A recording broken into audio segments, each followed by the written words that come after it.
No, I don't want to listen to that. Wait, I gotta get to. I need to check. I need to check chat.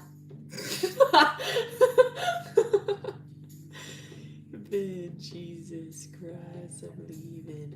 Animal eating. Cash for kindness. I bow to the count. Hello, princess. What do I? Hi.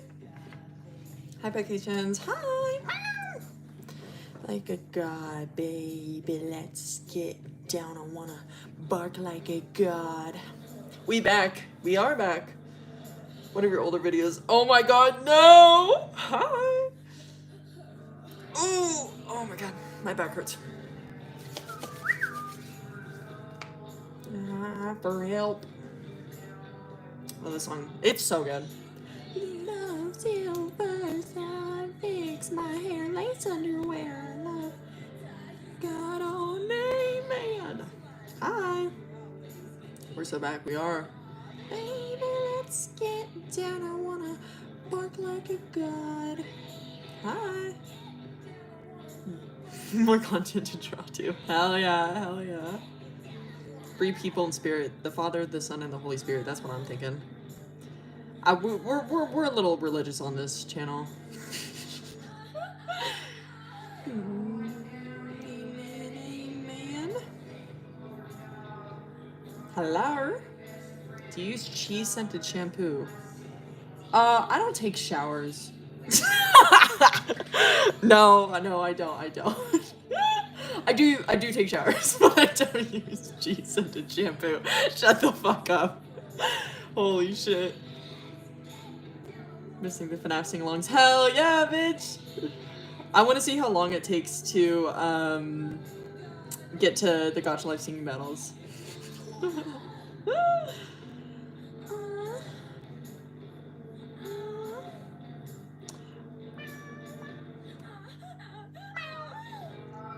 Hello, hello. Love your art. Thank you. Why do you smell like cheese then? Why are you saying this? This is bullying. This is bullying. I will ban you. Holy shit. The next sketchbook tour? Tomorrow. Who said that? Who said that? I eat shampoo. That's really wonderful. That's very, who decided to put this shit on? But that's for you.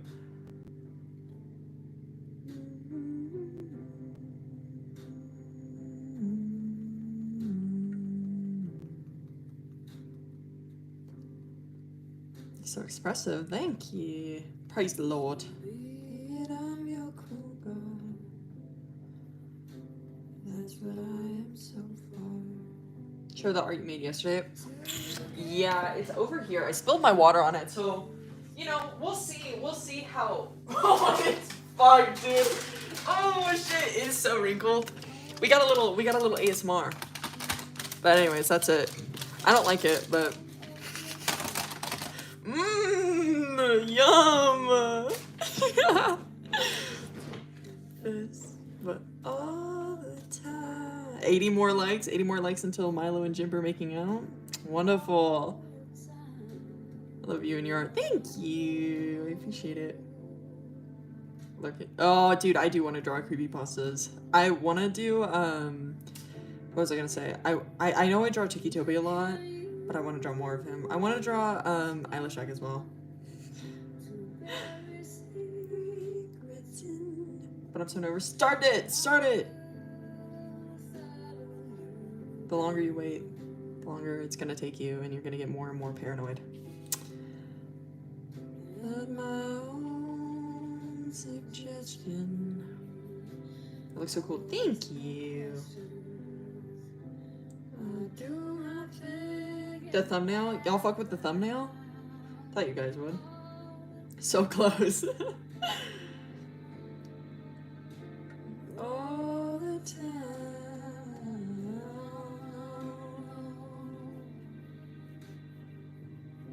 Tiki Toby animation meme 1. Dude, I gotta get a song to that if I'm gonna do it. Who are you drawing? I'm drawing Quinn.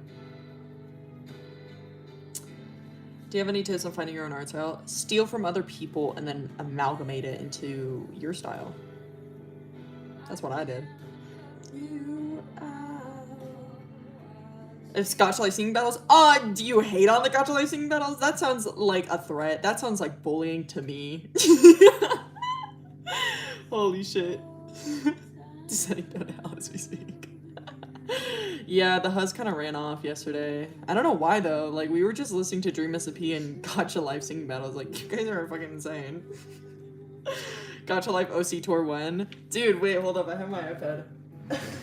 I can show you my really bad designs. It's the designs from when Vivian was still like a character that was important.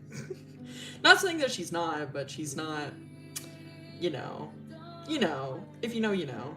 She's not alive. The other day, girl, why? Hello? Oh, banger. Oh, and speaking of Vivian, jump scare.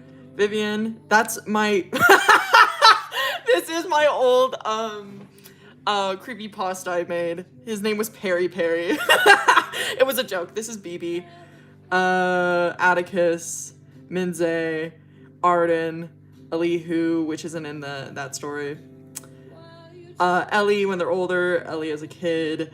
Milo, it's really bad because there's no dreads. Then Vivian, that doesn't matter. Perry's opposite. Emily, don't look at that. Sistine. And I think that's it, yeah. But Perry and Perry are really cool and awesome. I have, hold up. I have a screenshot from when I first made Perry Perry. It was like 2 years ago. Obviously it's ironic, but I'm like low-key into it. I still want to do something with it because I think it's so funny. Where is it? No, did I delete it? That's so effed. That's so effed. No. Oh, I probably deleted it. Damn.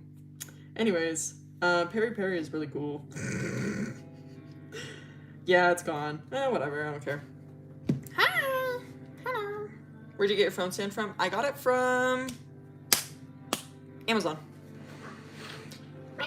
Hi. Hello. What's your favorite part in this Secret of Mimic? Oh! My God! Don't get me fucking started. I will be... I just think it's really cool, and I could talk about Fiona a lot. I really like Fiona, and I like David, and I like Edwin.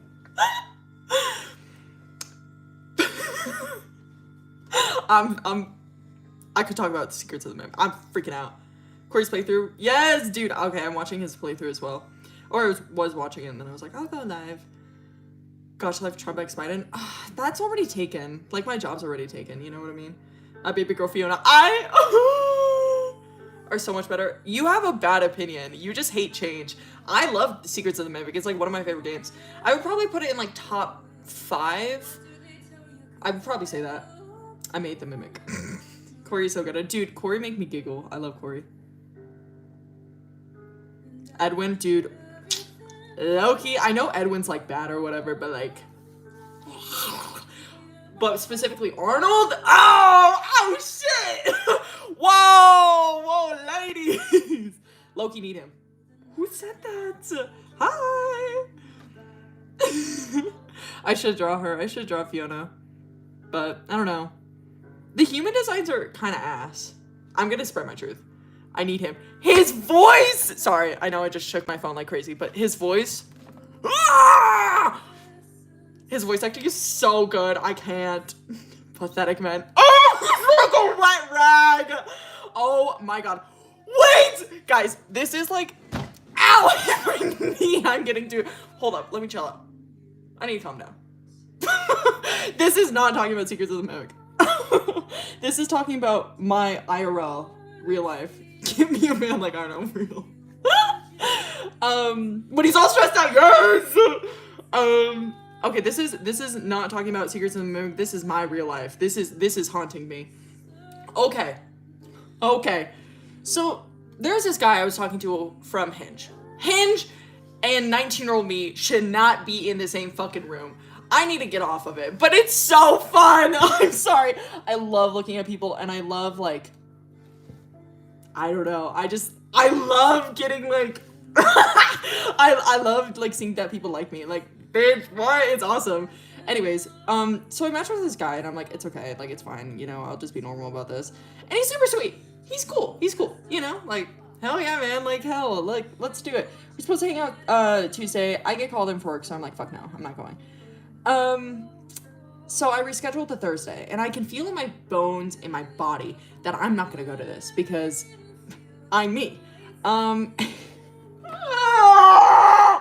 he just, like, he was good at conversations, right? And I was like, oh my god, he's so sweet. And my requirements for men are not liking Suicide Boys, not being overly obsessed with cars, and not being pathetic, and not being all three at once.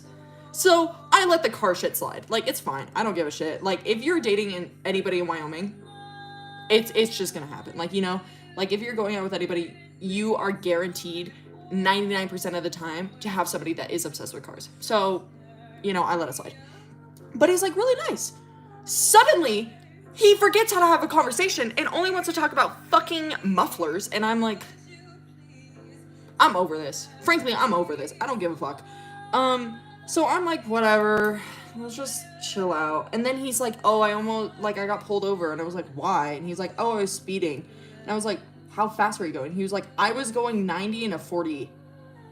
What? Like, I'm sorry, I don't give a fuck. Like, shut the fuck up. And then he's like, oh yeah, I think we were talking about old cars. And he's like, yeah, it's a common misconception that they're safer than newer cars. They don't, like, compress, you know, whatever. And I was like, this is why I don't care about cars. This is why I'm not into cars. This is why, I don't know. And he's like, yeah, well, you know, I don't really care, blah, blah, blah. And I was like, do you wear a seatbelt?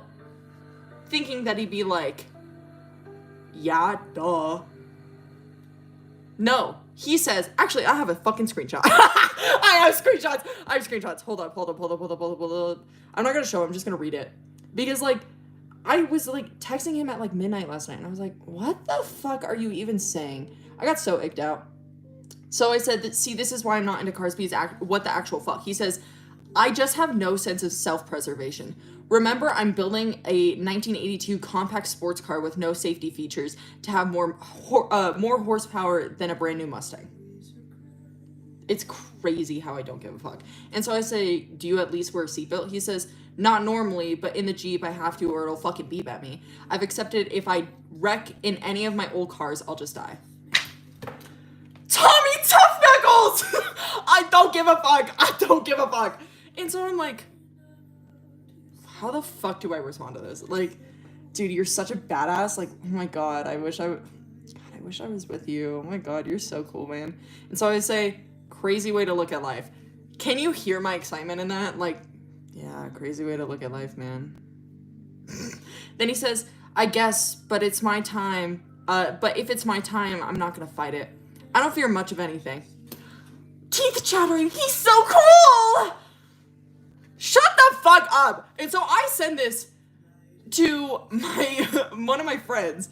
And I'm like, what the hell do I say to this? Because, like, what the hell? So I'm like, I want to continue this conversation because he was pretty good at conversations before this. Like, he would ask me about shit. He would ask me about what I like, you know, all the shit. He would continue conversation. He'd be like, oh, I'm really into this. What about you? Nah, let's just talk about him. Let's talk about your cars. That's all I'm fucking hearing from you. Anyways, natural selection. So I say, what do you fear? Because I'm curious. He goes, I can't. By the way, I don't know what this motherfucker sounds like. I have yet to meet him. I've talked to him for 4 days. He says, not being enough, not being good enough. I don't know.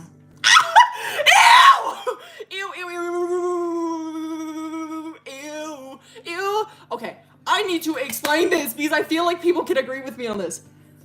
When I say I like pathetic men, I don't mean immediately. Billy Badass over here, no, genuinely.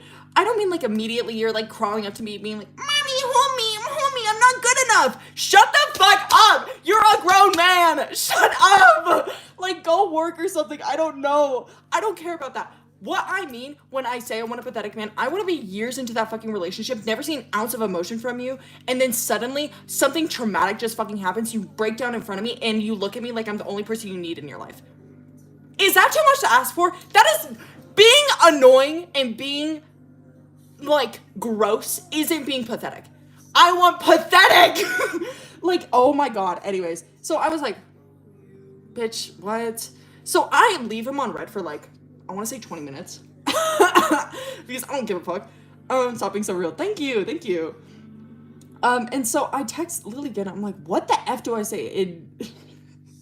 So she said, just say, are you going to ask me my fears? And I was like, okay. So I said, are you going to ask me my fears? He says, what are you most afraid of? Sorry, I suck at conversation over text. You were fine before. What happened? And so I list my fears. He says, drowning, getting dementia, waking up to a random person in my bed with socks off, rabbits, and being able to smell my own feet. And then suddenly he says, dude, all right, I have another fear. My grandma has Parkinson's and dementia. Oh my God, it's awful. And 3 and 5 are so real. I don't get how motherfuckers don't wear socks. All right, that doesn't apply to 3 talking about smelling my own feet, though. And I sent this to Lily, and I was like, I don't give a fuck. Like, I don't know how to respond to this. And she said, the way he turned it to him again is so tough. And I was like, you know what? That is right. That's right. It's not even relating. He's just talking about shit. So, I was curious because we were supposed to hang out today. And I was like, I'm curious if he's going to text me again. He texted me again. He's like, I also don't know how to swim. And I was like, that's, okay, out of the fucking question. So I blocked him on everything. What is with you and feet? They scare me! They scare me. Anyways, that was my rant for today. I just felt like I needed to get my opinions out about pathetic man because, like, I want this. I feel like this is a common experience that women want pathetic men. They want, like, little bitches. You know what I mean? And then, like, when, like, I feel like men take that and being like, oh, I can act like a fucking toddler and it'll be okay. No, you need to work up for it. Like, I need to work up to you being pathetic, and you need to hold it back.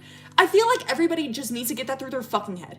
You know what I mean? Like, I feel like everybody can agree. Like, please agree with me. Oh my god. I don't know. I don't want to be, like, immediately put into the role of mother in a relationship. I need to earn that. And you need to calm the fuck down. You know what I mean? Arnold is just what I need. That's what I'm saying! Ah! Oh, I need Arnold.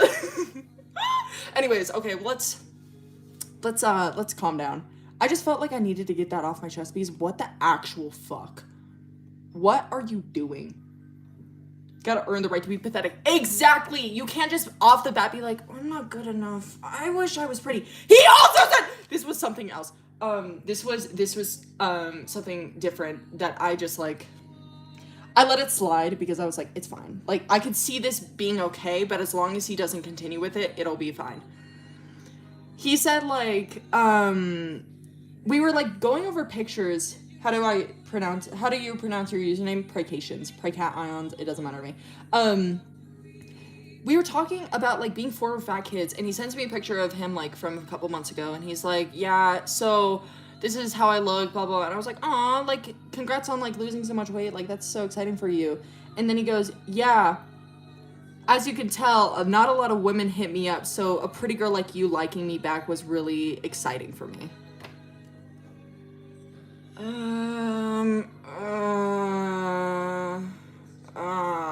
I don't care.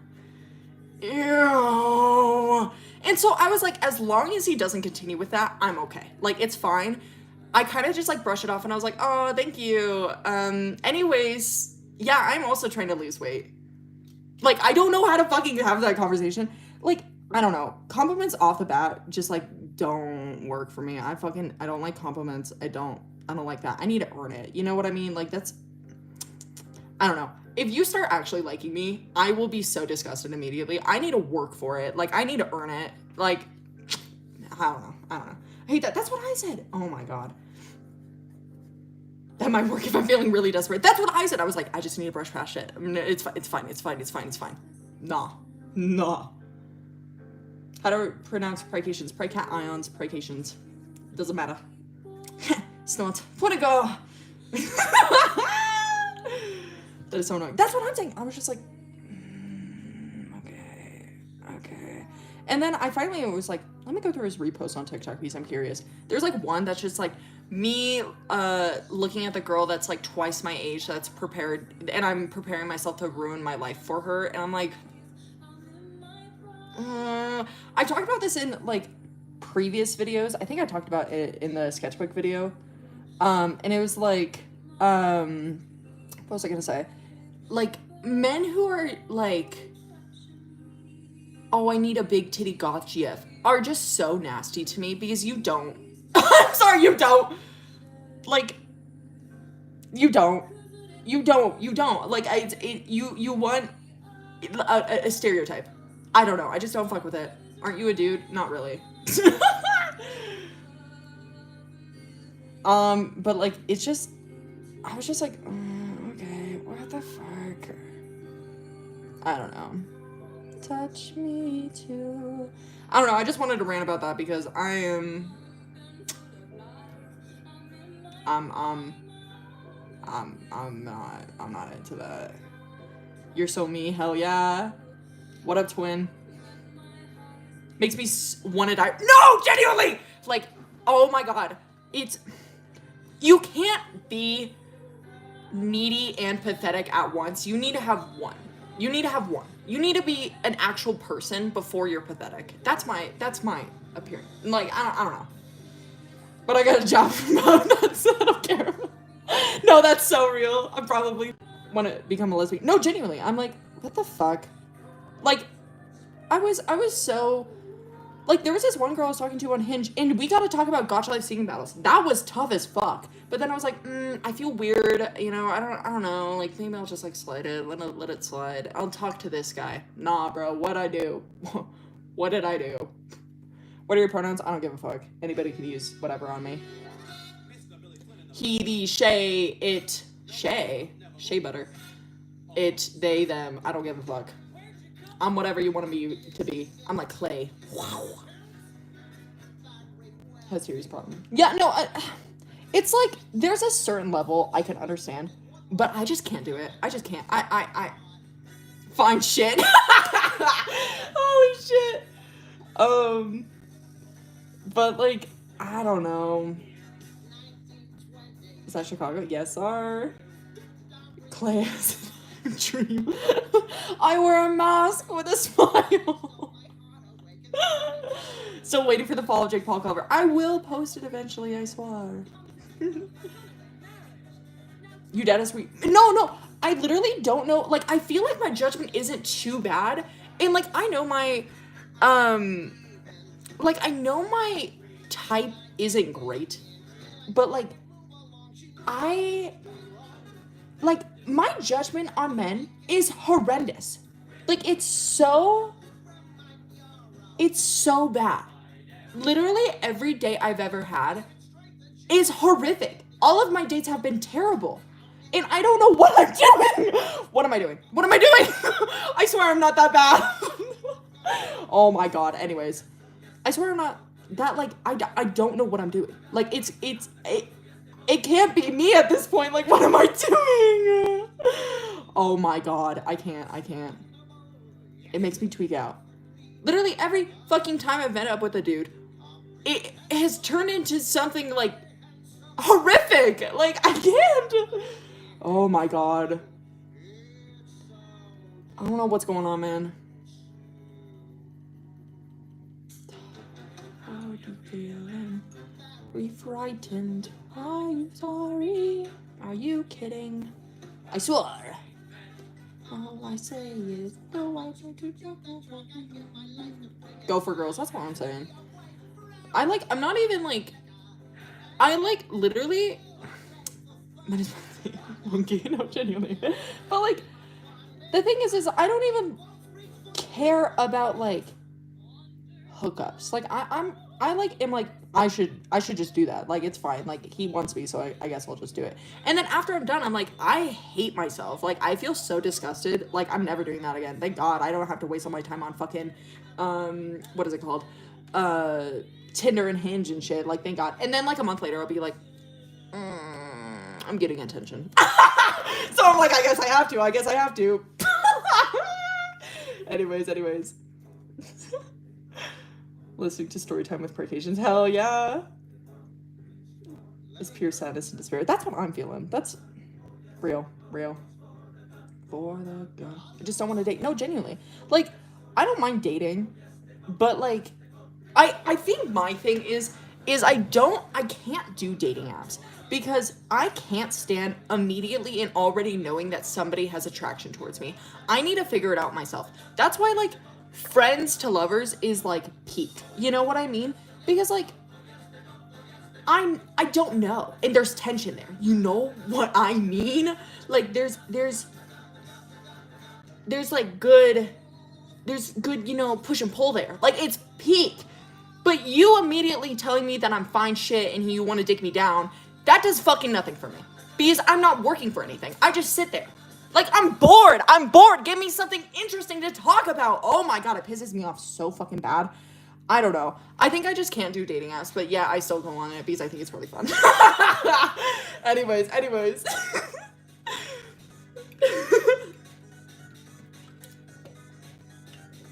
But I would be so invested. I kind of want to. But that's like honestly all my videos. Else I'm gonna explode. Dude, okay, I thought I found fine shit in college. No, that he's horrible. So, but it was friends.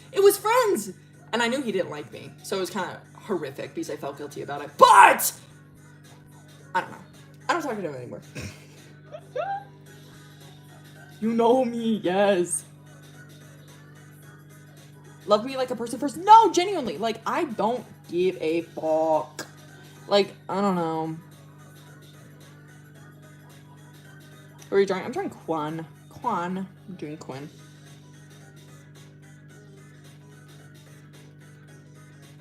Why are the socks crispy? What are we talking about? Are we talking about what I'm thinking of talking about? What? Is that a new OC? No. It's just Quinn in high school. But I don't draw her in, this state ever, really. It's often rude, which is like, it's fine. I don't give a fuck. Like, I don't care. You know?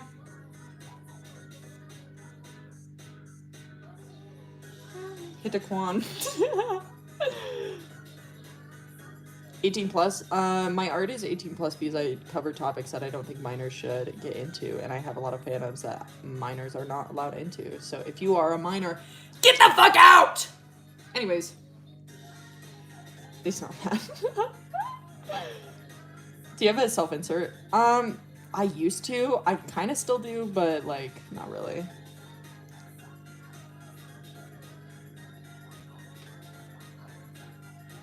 Really good.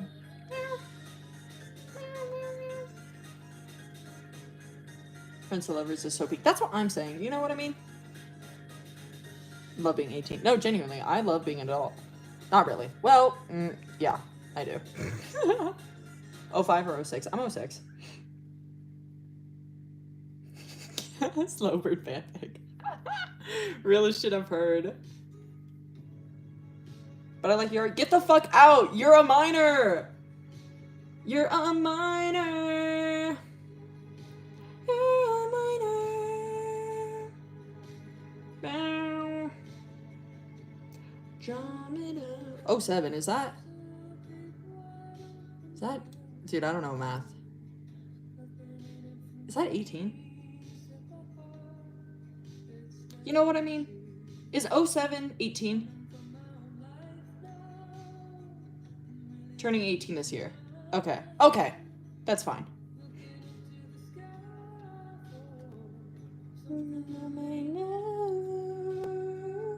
A lot of 07, yeah. You guys are freaking me out. Hello. Greetings, huz. 06, hell yeah, man. Hell yeah. Hi. Hello.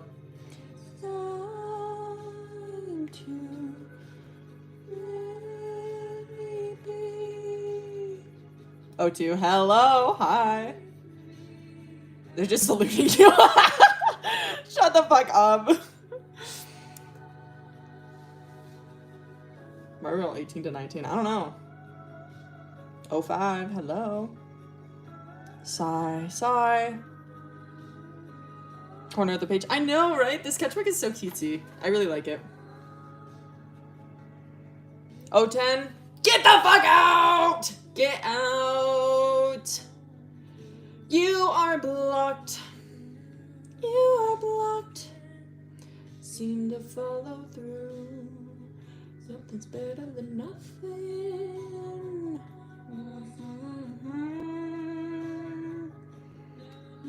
Wondering. Perfect. Cool.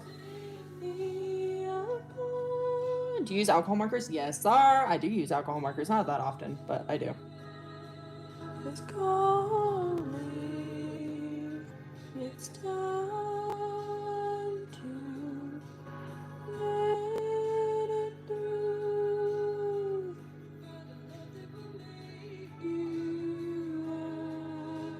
I'm taking so long in this drawing. I don't know what happened with this paper, but like this part like can take pencil super well and it gets really dark. And then over here, it like just doesn't. And I don't know why, and it's making me tweak the F out. Why? Does anybody know why this happens? Because I don't think I did anything to the paper. So I don't know. There's like nothing on the back of it either. So I'm like, did I do something? Like, what's going on? You know what I mean? Think it's meant to be. Anything I can think of. Totally watch AFMAO. Hell yeah, man. Their age online. Yeah, people who are 18 should not be interacting with my content. Heart. Be like that, yeah. Can't stand coloring. I can't stand coloring either. It's not my thing. Not my thing. Am I cooked?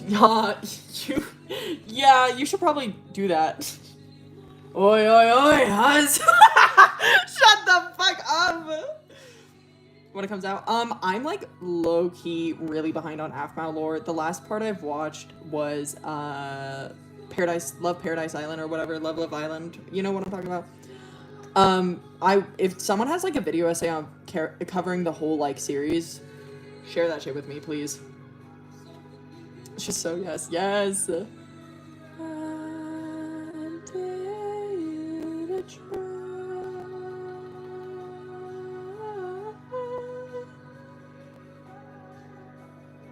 It's like, hell nah, I guess.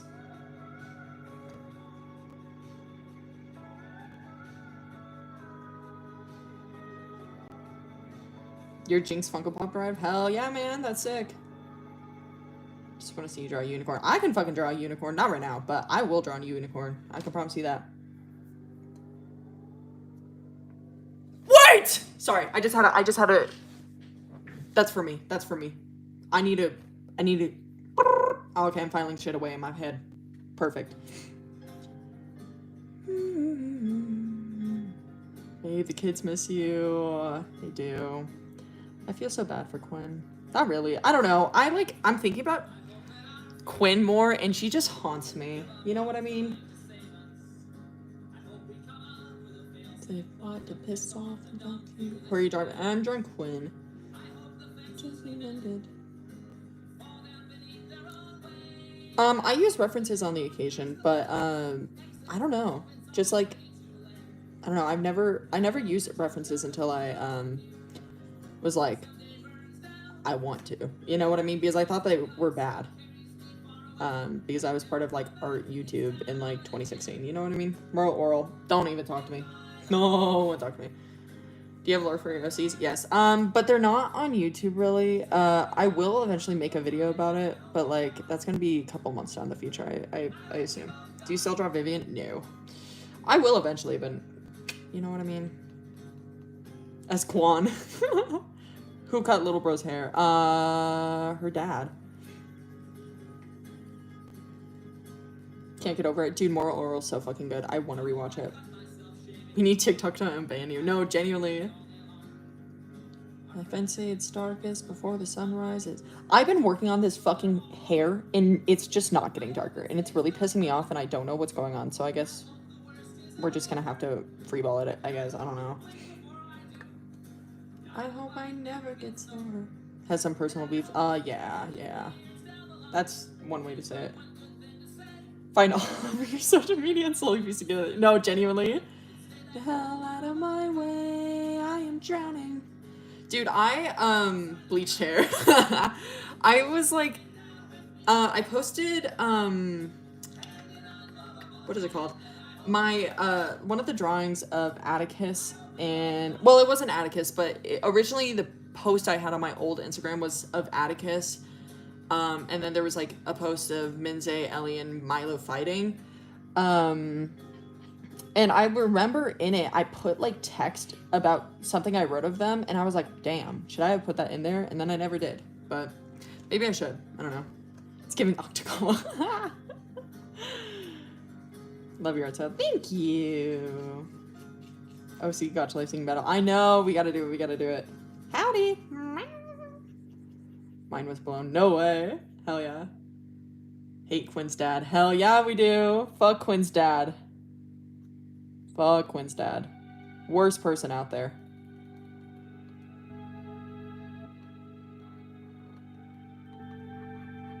This song's so gas. Oh my god, I'm gonna cry. Gosh, I'm gonna win. Eventually.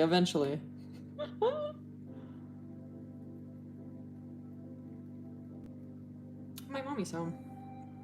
Hot pink or brown? Do hot pink. Match with Atticus for me. For hair. No, hell yeah. Dude, I use their clothes. I use Gacha Life clothes all the fucking time.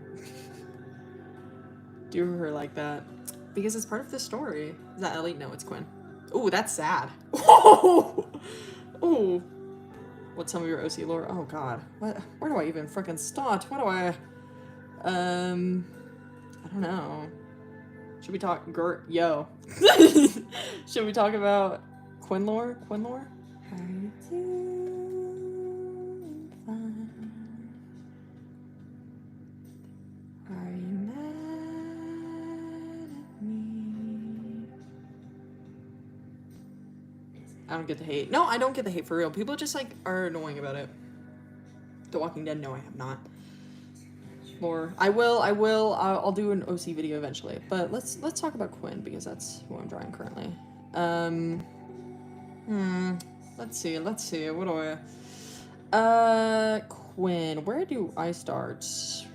Her mom is dead. She died giving birth to Quinn, and her father kind of blamed her for that. So that's pretty cool. She's so tootie. I know, she's so tootie. She was raised in Arkansas, but fuck nowhere. Horribly mistreated by her father. But her dad is... How do I describe this? He's like... The only thing that was stopping him from becoming a full-on alcoholic, or like preventing him from falling deeper into alcoholism, was her mother. So when she died, he blamed her for a lot of it. But Quinn really does look a lot like her mother. So it's kind of like a mix between he absolutely despises Quinn for taking away what was saving him, essentially, but also seeing her in, like, seeing his wife in her every day. So it's like, I don't know. He loves his daughter, but not at all. You know, like, horribly mistreats her. He essentially uses her as a substitute for his dead wife.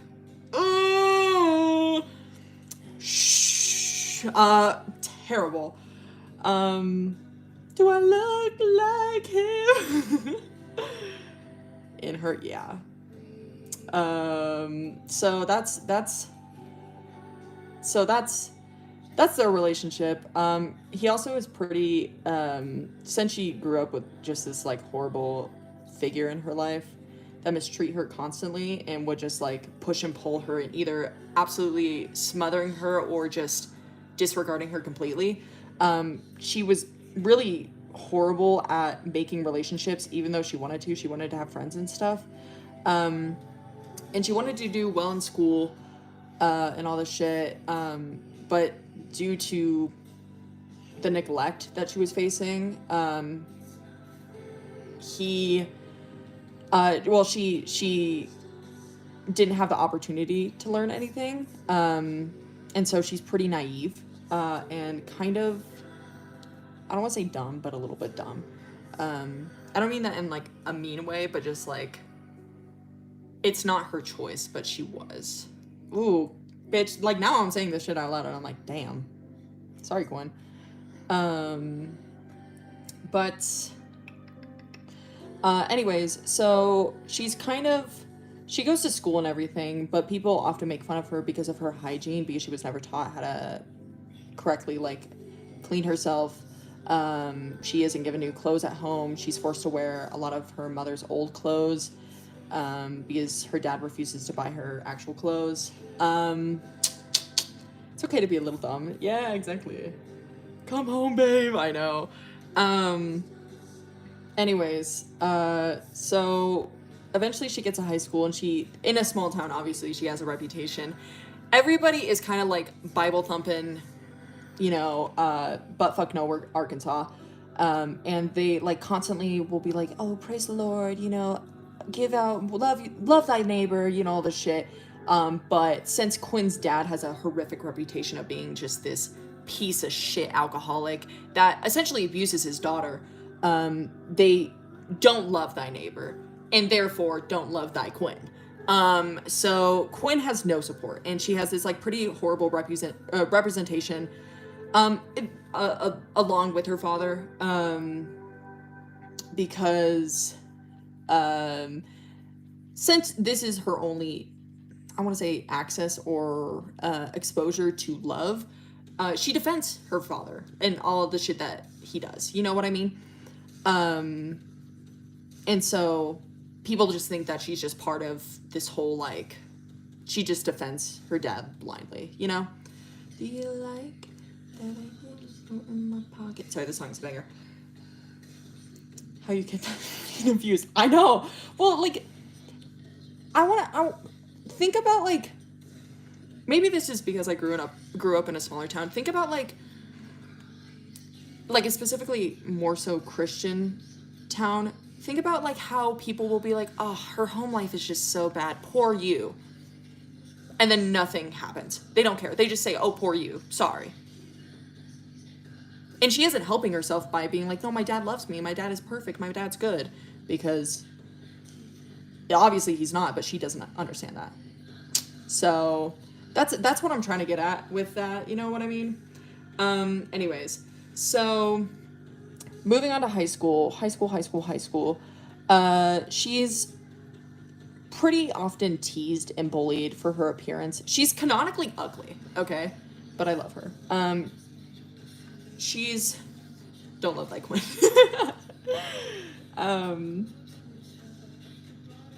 Just stand over there. Yeah, no, that's what I mean. But she's canonically ugly, and obviously kids are gonna be kids and be fucking assholes to her. So they pretty horrifically bully her, and she's not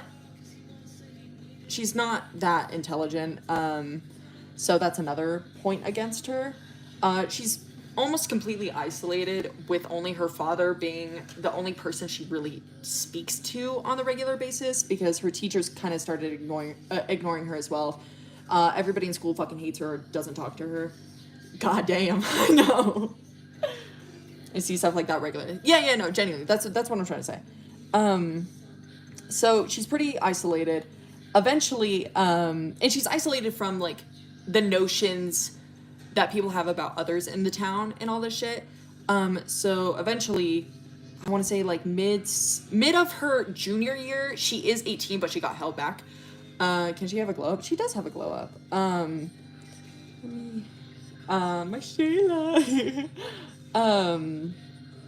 Mid her junior year, she's 18, but she got held back. One of her classmates, Eric. Yikes! I could treat you so right. Her classmate Eric kind of like hits on her, and she's like, unbeknownst to herself by this, like, she's like, what the fuck? Like, this isn't, like, I'm getting attention, and why does this feel good? You know, like, it's almost like my dad. Oh, girl, what the F? Ew. So, he basically flirts with her, and she doesn't know that he has a reputation of being like this, like kind of a womanizer. Like people don't really talk about it because obviously if a man fucks 100 women, they don't give a fuck. But if a woman fucks 2 men, she's a slut. But there's like a preconceived notion that he just like burns through women like that. You know what I mean? God, get out of there. I know, genuinely. But she doesn't understand that and she doesn't know about that. So he invites her, killing stalking, get the fuck out. He invites her, he's just like, why don't you meet me, like, here, we can go out on a date, you know, all this shit. And Eric, when I catch you, Eric. And she's like, I can't, like, my dad can't find out about this, you know, all this shit, like, I think my dad would be mad at me. And he's like, well, why don't you just sneak out, you know, I'll just be waiting for you, if you show up, you show up, but if you don't, it's your decision. And she's like, I'm given free will. She's given free will. So she's like, I have an option to stay with my father in this cage that he's essentially built for me. How do you remember this? I think about it daily. Or I could go with Eric and see and experience something new, which she's never done in her life. So she's like, I guess I'll do it. She doesn't understand the notions and the, you know, community or like cultural implications of first dates and shit like that, but she knows that you look nice, you know, you look nice for them. So she's like, I don't have any nice clothes, I just have my mom's clothes. So she steals her mother's wedding dress because she's like, that's something nice. So she at midnight she runs away from her house with her father wearing the wedding dress. And she meets Eric by the school, and he's like, I'm shocked that you actually came, and like, what's this outfit? And she's like, oh, I thought I looked nice. Like, do I not look nice? Like, do you need me to change? And he's like, no, you're fine. But he's like, what the fuck? My child. So they start like, he's just like talking with her. She's also, she doesn't have a car. She's no access to like, you know, leaving and shit like that. So she ran all the way from her house, which is buttfuck nowhere, to the school, which I don't know how many miles that would be, but it's quite a bit. And she's wearing a full ass wedding dress. You know what I mean? So it's not very breathable, and it's like spring of Arkansas, so it's a little hot. So she starts like, she's like sweating her ass off. She's like gross and all this shit. And she's like profusely apologizing, being like, I just smell so gross, you know, blah, blah, blah. And he's like, no, it's fine. Secretly, he's thinking, wait, secretary reference. Secretly, he's thinking like, wow, she's fucking disgusting. But we're not going to get into Eric's point of view. But so they're just like kind of talking, walking around. And then he's like, why don't we go up to the school? You know, all the shit. And she's like, no, we can't. Like, it's against the rules. And we need to follow the rules. And he's like, well, I'm going up here, you can follow me if you want. And she's like, you're giving me more choices. Perfect. What do I so she goes up with him, and they're just like kind of talking, and she starts like getting pretty comfortable with him. You know, he's like kind of feigning interest, you know what I mean? And they're just kind of talking, and they're like sitting next to each other, like looking over, just chatting. And then he's like, what, I do have to ask, like, what is this outfit? And she's like, oh, it's my mother's wedding dress. I just don't really have any nice clothes. And he's like, huh, like, you also said that like your dad wouldn't let you come out here. Like, is there a reason? And she's like, he's just a bit controlling sometimes. And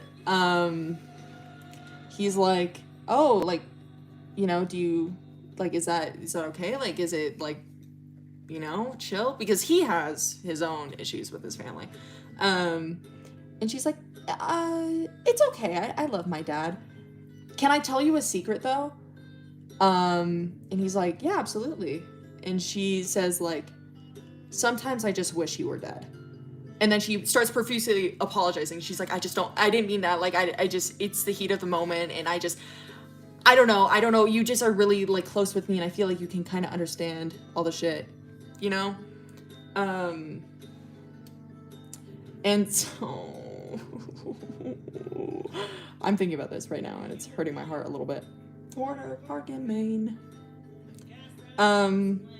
And he's like, no, I totally understand. Like, I know you don't actually mean that, you know, whatever. Then she like leans her head on him, right? Bakudeku Nanway. Then he cannibalizes her. No, there's no cannibalism in, well, there is, but later. So she like leans her head on him, and he smells her, and he's like, she smells human because of how much sweat she has. You know what I mean? You know, so that happened. You know. Eventually they start like dating. Eric keeps it pretty private because of her reputation of being like, you know, not socially accepted in their community. He keeps it pretty separate, and he needs to uphold his appearance, you know, all this shit. And they need to recover. But not for Queen, no, genuinely. So, anyways, but she continues to sneak out to hang out with Eric, you know, all this shit. And they're very, like, easygoing. And for some reason, Eric's, like, whole thing is, like, dump and go. You know what I mean? Like, you know, like, fucking leave. You know what I mean? And for some reason, he can't just bring himself to do that with Quinn. One, because, like, he's, like, he just, like, she's not like throwing herself at him, and he's like confused by this. He's confused by her. Anyways, Eric's parents go out of town for something. I don't fucking know. I don't give a fuck. But they're out of the house, right? And he doesn't plan on meeting up with Quinn ever. You know what I mean? I'm out of loop. It's OC lore. He doesn't plan with meeting up with Quinn that day or anything like that, but he starts hearing like rapid alpha pheromones. He starts like hearing like what time is this set in? It's like 90s about like knocking on his door, and what is it called? Doorbell ringing, you know, all this shit. And he's like, what the fuck? My parents aren't here, like, you know, all this shit. And he opens the door, and he sees Quinn like this. By the way, for context, Quinn has really long, black, dark brown hair with bangs. And so he sees her like this. Her tooth is gone. She has a bruised eye, like a black eye. Her hair is all chopped off, and she's naked. And he's like, what the fuck? Girl, what? And so he's like, come in? He's real confused. And so, he's like, okay, come in, you know, whatever. And she's like, I didn't have anyone else to go to. Like, I just wanted to talk to you. I'm so sorry I look like this. I'm so gross. And he's like, no, it's fine. I'll just like run you a bath. Like, my parents aren't here. You're fine. You know, all the shit. Hold up. Let me get, a different playlist on. My Shayla. So he runs her a bath, and they're kind of just like sitting in there. And she's like just talking with him, you know, whatever. And he's like, I have to ask, like, what's this about? You know, the shit. The water is completely like black at this point because she is covered in mud as well. I forgot to mention that, but you know. And he's like, I have to ask what's going on. Like, are you okay? Like, what happened? This song is horrific. Why did I play this? I'm running back to him and away from you. Anyways, what was I saying? Oh, she's like, my dad found out about you, you know, all this shit. You know, he found out about you, and he was really upset at me that I didn't tell him, and he's really upset that, like, you know, just, I made that decision by myself. And he's like, you're an adult. And she's like, I know, but I've never, like, done that in my life. Sad. Number one hater. No, genuinely. This gets too rough. And he's like, so what did he do? Like, what happened? You know, you told me that he found out about us, but, like, you didn't explain what happened. And she's like, he just got really upset, and, you know, he just said that you wouldn't love me if I looked like this. So he like cuts all her hair off, rips off all her clothes, destroys all her clothes. I'm running late, you're holding me back, it's out of love. This song is so good. And he's like, he tried to kill me, I think, but I don't know. I think he wanted me to come and find you and see if you actually still love me. There's like a creek next to their house, and he tried to drown her. She's covered in mud. You know, all the shit. Beat the shit out of her, you know, all the shit. So she's like, I just didn't want him to be right, and I wanted you to actually love me. Obviously, they've been dating for like a month. So, I'll take the arms, who's gonna take the legs?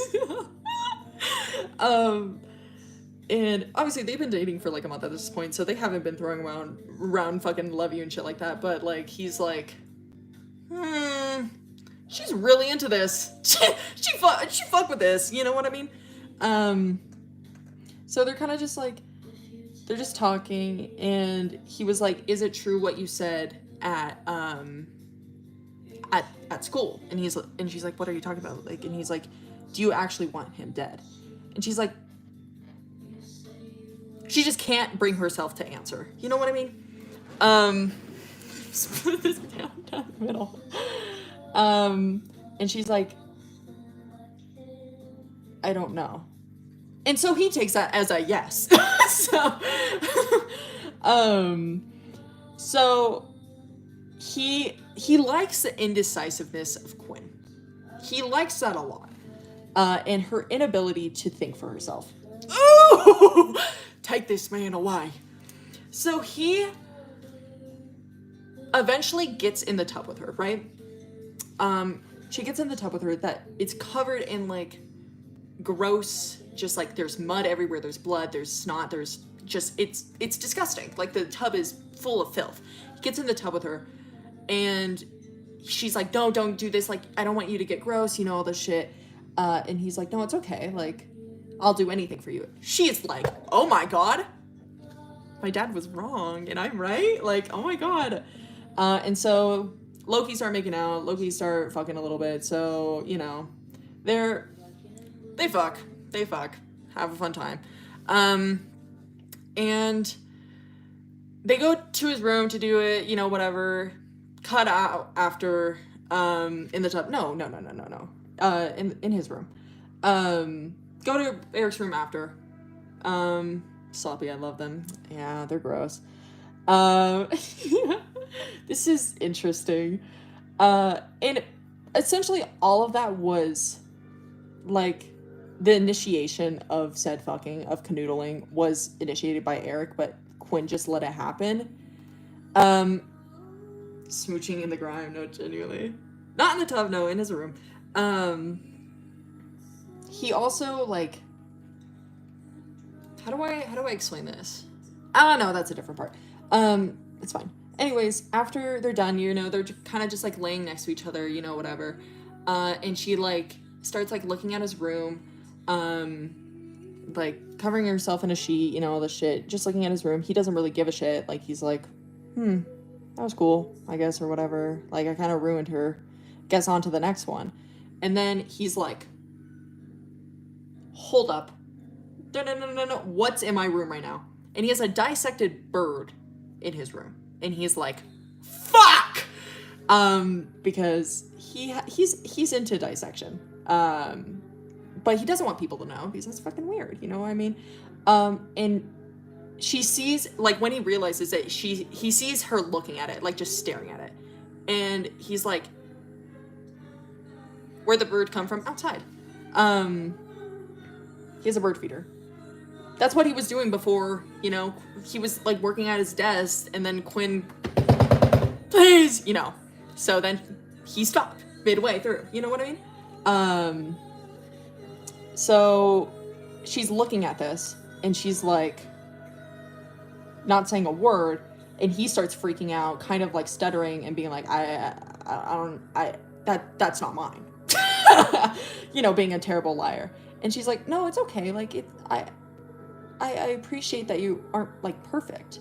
And he's like, huh?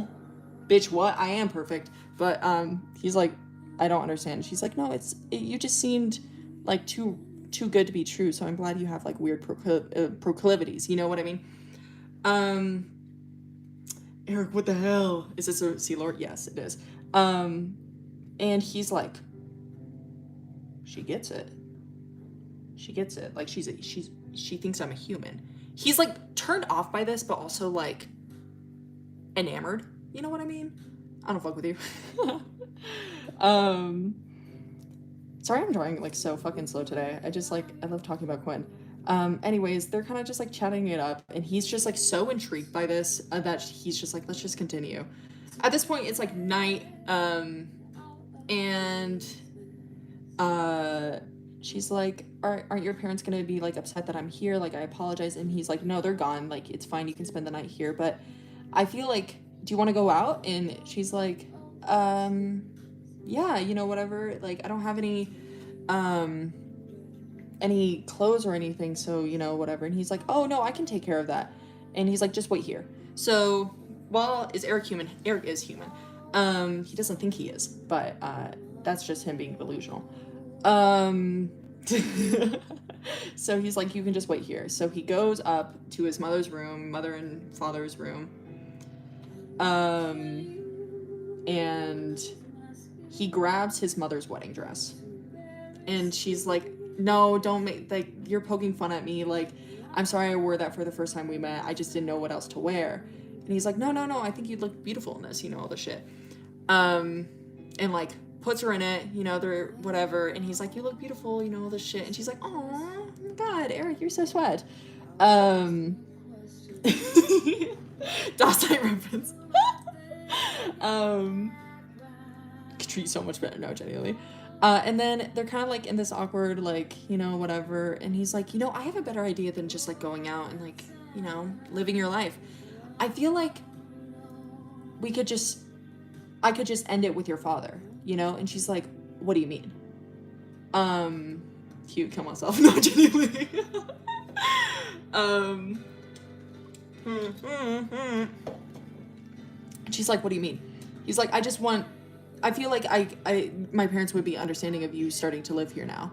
Like, we could get you out of that situation. And,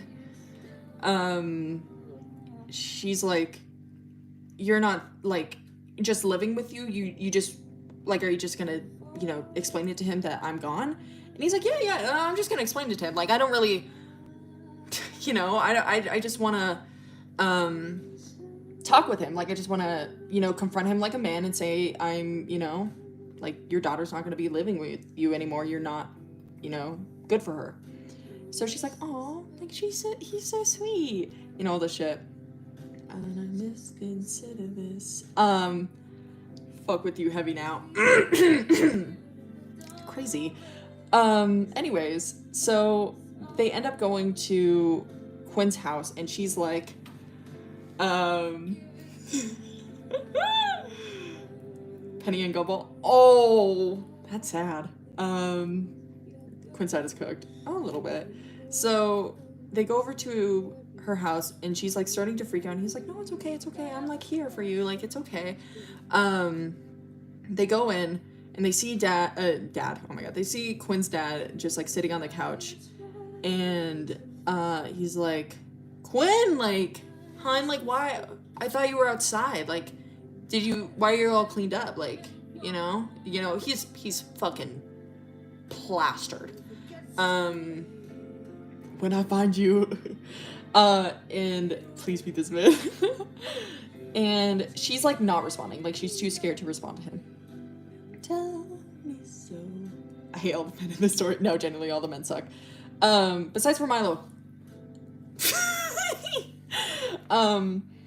And she's too scared to answer, and so Eric's just like, I just wanted to say, like, I think you're a pathetic excuse for a man, and like, she will no longer be living with you, and you're, you know, disgusting, you know, all this shit. And he's like, what the fuck did you say to me? Like, you think you're better than me, you know? But like, just fucking, you know, think of like drunk Republican dad core, like, but horrible. all your OCs connected? Yes, some of them are not though. Like my like more mythical ones, like Eric or Lihu and Sistine, are not part of the story. Dissection volunteer. And so he's purposely riling up Quinn's dad. You know. Why is Crywank on? Is he a Trump supporter? Trump wouldn't be in office at this point, but yes. And I'm not okay. Anyways, he's purposely riling up Quinn's dad, so he gets more and more angry. You know, all this shit.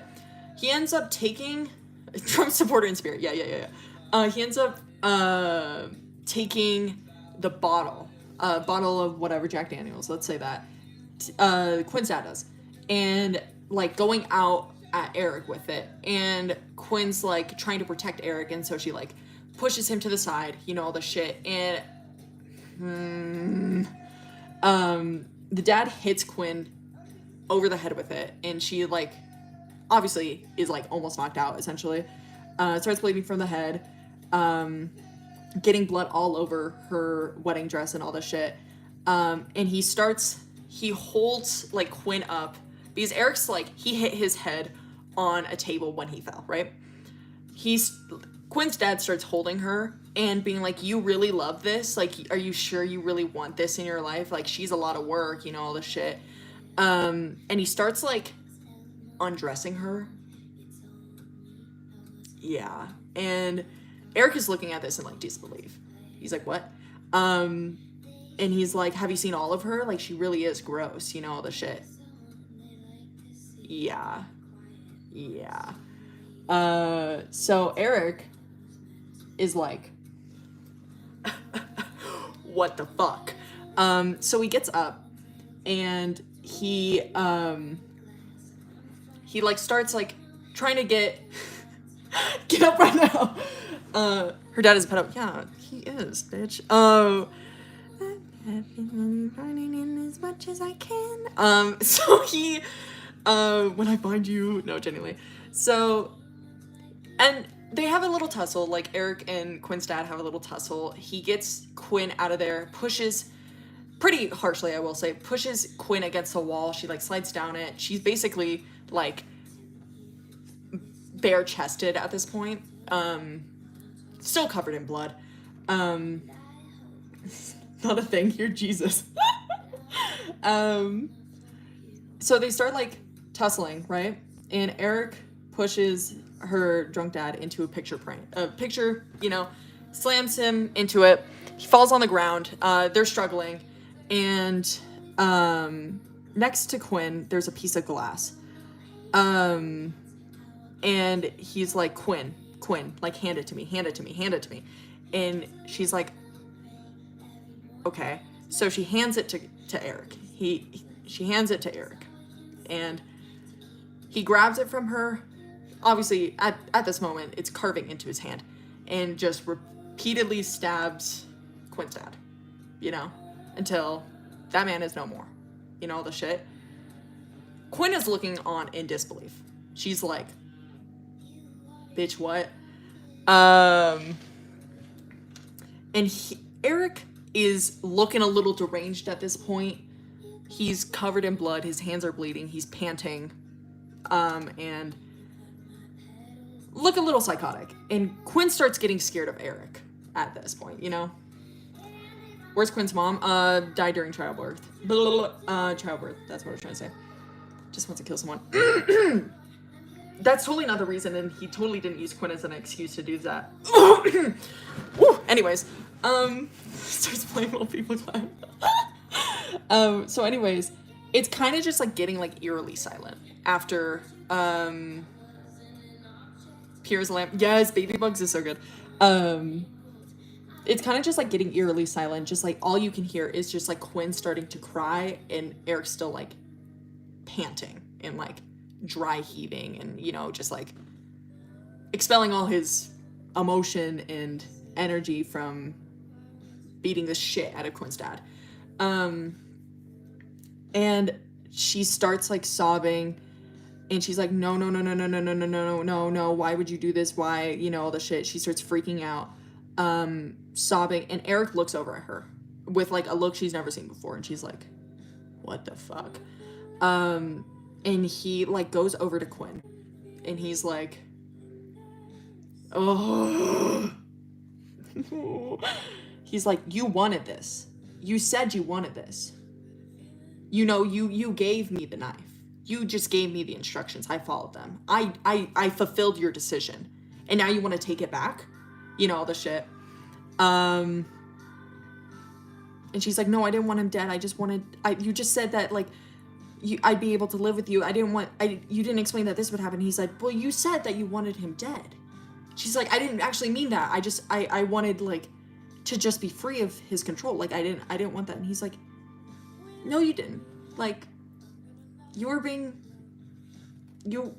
like honest when you said you wanted him dead. She's like, I swear I didn't. He's like, are you saying I'm wrong? Are you mad at me for this? And she's like, I'm not mad at you. I'm just, like, I'm sorry, like, all this shit. And she's like, I've never had, like, any decisions in my life, so you fulfilling them is freaking me out, like, all this shit. He manipulated you again? Please don't tell me you fell for it. And essentially he just, like, keeps, like, saying this. And she's like, no, no, no, I didn't want it. I didn't want to. Like, you're wrong. And he's like, you know I'm not wrong. And he's like, I'm just trying to make you feel better. Like, I saved you. It was either me or him. It was either me and you or him. And you decided that it was going to be us. And she's like, no, no, no, no, no, you know, all the shit. And he's not getting through to her. Like, even please. What a bitch. I like the switch up between Eric. And she's like not getting it. And she's like, no, murder is wrong. Like, death is wrong. I didn't want him dead. I just want him to be out of my life. And he's like, well, this scene looks pretty bad. You know, we came over, you know, unprompted, and your dad's dead? That seems a little bad. And, you know, we have blood everywhere. You know, you don't have a great reputation in the slightest here. We all know this. And she's like, what are you talking about? Like, you know, all this shit. And he's like, people don't like you, Quinn. And she's like, huh? People don't like me. You know, like, what the hell? This is just Heather's. No, low-key it is. And she's like, people don't like me? And he's like, no. They think you would do this. Like, you know, let the bad apple get rid of the other bad apple. You know what I mean? So I 100%, I think they would believe that, you know, you would do something like this and you would be incarcerated, you know, all this shit. And, you know, my family is pretty well known and we have good connections and, you know, I won't be put at fault for this because I just got rid of a bad apple myself, you know? And she's like, okay, like, I guess. And he's like, you're just going to be put in another prison if you don't do what I say. Yikes. And then she's like, you're right. And he's like, to add on to that, you know, I'm 17 and you're 18 and that's like illegal, you know, like we can't be having, like, it's not really that bad, but you know, by the court of law, it's illegal. So, you know, and so she's like, oh shit, brother, shit, man, grasping at straws. He is grasping at straws, but she's too naive to believe anything else, you know? Seem like a pedo. Yeah. And she doesn't want to be like her dad, you know what I mean? The song, it's so good. You're done. So she's like, it's okay, like, I guess this is fine. And he's like, I'm just so glad you decided to pick the right answer. Like, you're doing so well. Like, I know this can be a little troublesome, but you did so well. And this is like the only decision we had. It's not your fault and it's not my fault. It's his fault. You know, all the shit. Eric is pissing me off. Dude, that's a real shit. It's so real. That's so real.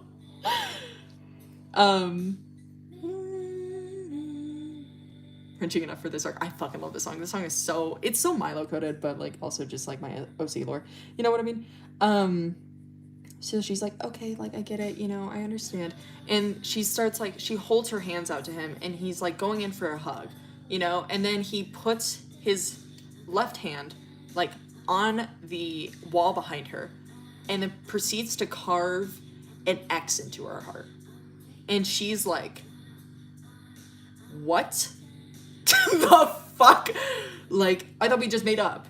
And he's like, no, you're disgusting. Oh my god, that lined up. Lined up. Eric voice, where my hug at? And she's like, what are you talking about? He's like, you're ruined, you know, you're mine, you know? You don't have any other option but to be mine. I need to mark you. Ew. And so she's like, I have no other choice. She has no option to run away.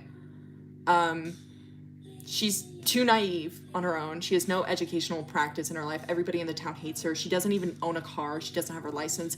She doesn't have anybody else in her life besides for her father, who is now dead, and Eric. That is it.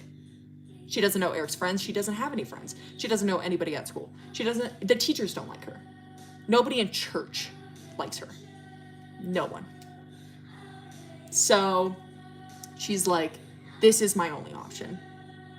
And there's a motif of her being like a bird in a cage. You know, did I steal it from Sweeney Todd? Yeah, maybe a little bit. And obviously with the dissected bird with Eric, kind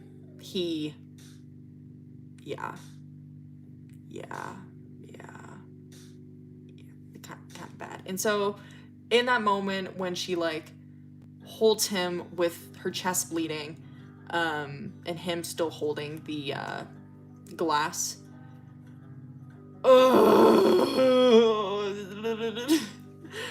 there's like a motif of her leaving her cage and then immediately being like trampled by a wolf and then put in another cage. Oh, y'all are fucked up. That bird isn't Quinn. Fucked up. Anyways, so then there's like a cut and you see police outside, free from anything. No, she doesn't have an option. She's never gonna be free. Life just wasn't for her. I love my baby girl. I hate her.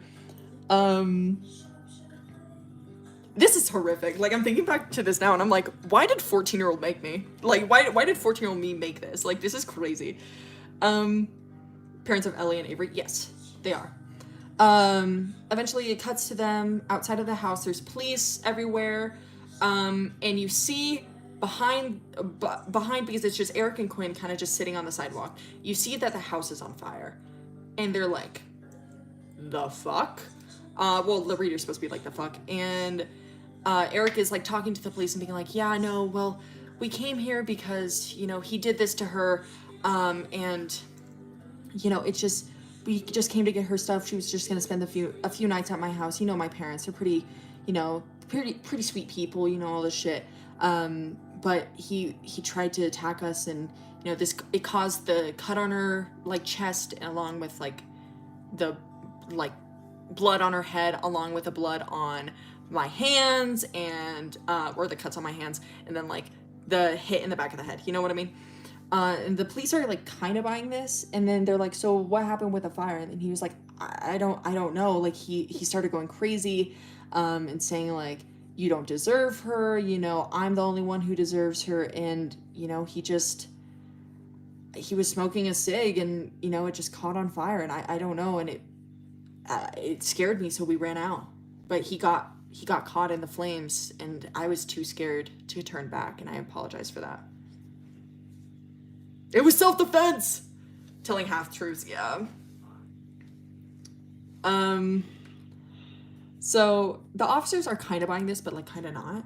But since Eric's parents are so well-known, and they have a lot of connections in the community, and Eric is pretty well-known and liked in the community, they let it slide. And everybody fucking hated Quinn's dad, so it doesn't matter. So they're like, Bad Apple's gone, you know, maybe they could fix this one, you know, all this shit. This at 14 is crazy. I don't know what was going on up in my head. I don't know, man. So eventually the police, like, you know, good people make bad people. Y'all got me fucked up. Non-toxic shit. No, there's not. So anyways, you kind of just see, this is so bad. So after the police are done, they're like, okay, we just need to like investigate some more, you know, get this all figured out. You know, the firemen are working on, you know, taking down this, you know, building and all this shit, like, you know, all the shit. Obviously, all the evidence is burned inside. And you go back to Quinn and Eric sits beside Quinn on the edge of the sidewalk, and you see her lean her head on him, like how she did when they first, like, had their date. And he just says, "I love how you smell." Ew, ew, ew, ew, ew, ew. Eventually, what happens, is, this is fucking terrible. This is terrible. Like, what is going on? Kill him. Eventually it's kind of like sped up during this part, but when Eric's parents get home, he basically convinces them that, like, said play. He basically says, like, hey mom, hey dad, she's gonna be living with me, you know, like, wink wink, she's gonna be living with me, this is my girlfriend, you know, all this shit. And his parents are not blindsided as to him being a womanizer, so they're like, okay, I guess that this is just gonna be a thing for now, you know. And they can't really refuse to take Quinn in, because suddenly everybody adores Quinn for being this strong victim, and she's just so, she's such a wonderful member of the community, and it's terrible what happened to her, and I hope that she finds a good place, and we're so glad that the Davidsons are taking her in and, you know, treating her with the respect she deserves. So, complete 180 from what they were previously saying. So, pretty cool. Quinn's alpha pheromones. So anyways, they start living with her, and obviously his parents aren't, like, too chill about that. Like, they don't want to have her there, but them being like, no, she can't stay here, they're gonna look bad. So they're out. They only like women when they're victims. Rough, man, rough. I'm so raging right now. Anyways, Quinn never finishes high school, you know? Do that type of shit. Like, that's so quick. Yeah, no. Obviously, it's like, you know, not super quick, but you know what I mean? So they start, like, living together. Eric eventually graduates high school. He's still a junior at this point. Quinn was a junior. She dropped out of school. Like, y'all fake as fuck. They're like, oh, they're great. No, genuinely, that's how I feel. Like, you know what I mean? And so eventually Quinn drops out of school. Eric still goes to school, and she, like, tries to connect with Eric's mother, but there's just, like, this distance between them that she can't really gap, and she feels like the only reason why that would be is because she ruined the wedding dress that, like, she was wearing the night that her father got murdered. She's like, that's the only explanation for why she doesn't like me. So she, like, tries to remake it for her. She's been abused and did nothing. Yes. And there's just, like, still just nothing, like, their connection isn't building, but she so earnestly wants, like, a motherly connection, because she's never had that. And she just doesn't understand it, but she kind of just believes that this is how it is, you know? Why did she drop out of school? So another reason why she dropped out of school is she's pregnant. Oh! Ooh. And everybody's like, oh my God, you know, and they're like, oh, Eric, you know, all this shit. And he's like, yeah, no, totally. How old was she? She was 18. Eric was 17 at this time. Kill the baby. And everybody's like, oh, okay, like, you know, it's wrong, but, you know, she came from a hard home, so it's okay. And Eric is like, well, if I'm gonna have a kid, I need to, you know, get my own house, you know, all this shit. So he gets his own house, kind of dinky, but also he's kind of rich. Like his parents are kind of rich, you know what I mean? Abortion, not allowed, not allowed. They're not allowed to get an abortion because look bad on the community and everything. So anyways, they get their own house, and Eric is really excited about this, and Quinn doesn't fully understand. She's like, oh, he's just happy that like we're growing something together, you know, like he's really happy that we're doing something together, and she's really excited about this. Like he's graduating high school at this point. He's really excited about this. She's really excited. She gives birth, and is the community like a cult? No, it's just like a small town community, Bible thumping, you know, all the shit. So she has a kid, and as soon as she has the kid, Eric just like rushes in, and he is just dead-faced, and he just doesn't connect at all, and he doesn't know why. Like he, you know, and she's like really excited to see his reaction, because like this is something she can do for him, is like bear his children. And when she sees his reaction and his face just falls, she doesn't know what she did wrong. And she's like, there's something wrong with me. Like, I must not be good enough. But Eric also doesn't know why he hates his kid. He doesn't understand it. He doesn't get it. He doesn't understand. Like, he just, like, thought that as soon as he would have a kid, he'd be able to form them into what he wants. Because he thinks that he was ruined before he had a chance to be perfect. So he feels like he can do the same with his kid. Like, not the same, but he can recorrect the errors that he had. But he still wants to try with this kid, but doesn't understand why it's not working. Like, he felt like such anticipation for this. And as soon as Ellie is born, Ellie, by the way, this is Ellie, he just can't imagine them being perfect.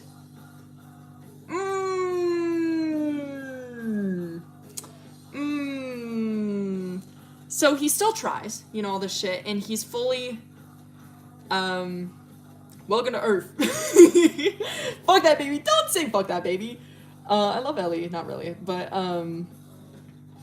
so there's a lot of tension, but Eric still tries to, you know, make Ellie into what he believes is perfect, and it's just not hitting. So there's a lot of tension in the family between Eric and Quinn, between Eric and Ellie, Ellie and Quinn a lot, and then eventually Avery comes out 7 years later after Ellie is born. Avery comes out, and he is so attached to this kid. He is absolutely, he adores this kid. Like, he's like, this is what was meant for me, you know? And Ellie getting all this attention before that, and then suddenly when Avery comes out, he's like attached to this new kid. They're confused, and they want the approval. Anyways, I'm not gonna. That's just a little. That's a little Davidson lore. But yeah, I'm not gonna go. Is Avery a boy or girl? Boy. I'm not gonna go too far into it. No, Ellie can be whatever. I don't know how to feel right now. Ellie can be whatever. Their pronouns are whatever you want. Their gender is whatever you want. Whatever you feel like you can throw at them and stick on the wall, that's what they are. Definition of misogyny. He's totally a misogynist. Like, don't get me wrong. Like, just because Ellie might be a girl in your eyes doesn't change the fact that he is misogynist, especially towards Quinn, you know? Because Avery is a boy. No. That's not the reason that he likes Avery more. Fuck them straight boys. He's bisexual, actually.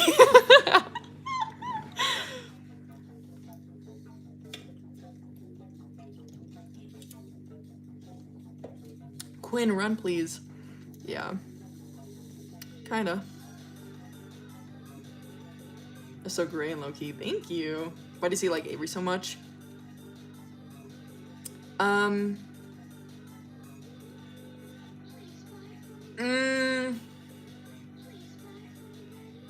But at what cost?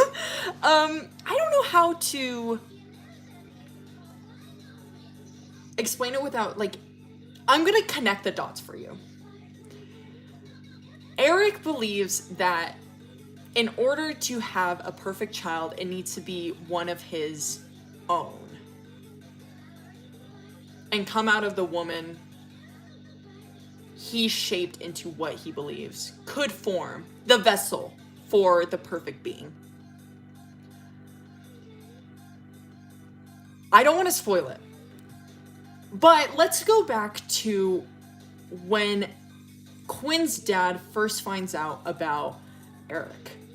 You know, he beats her to shit, cuts her up, you know, cuts her hair off, and she's naked.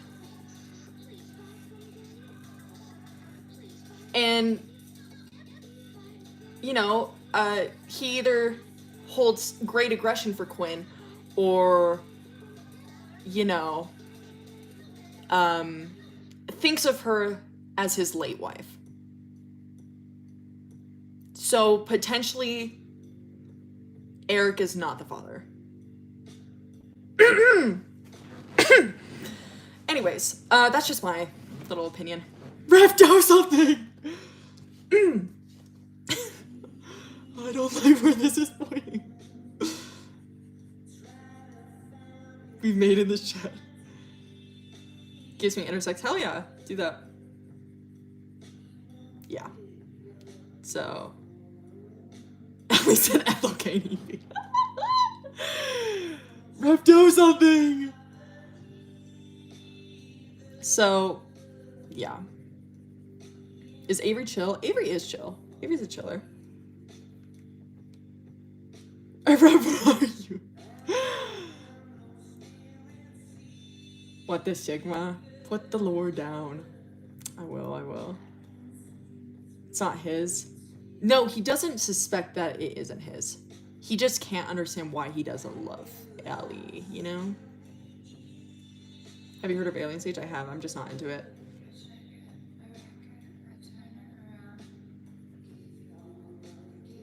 Horse or something?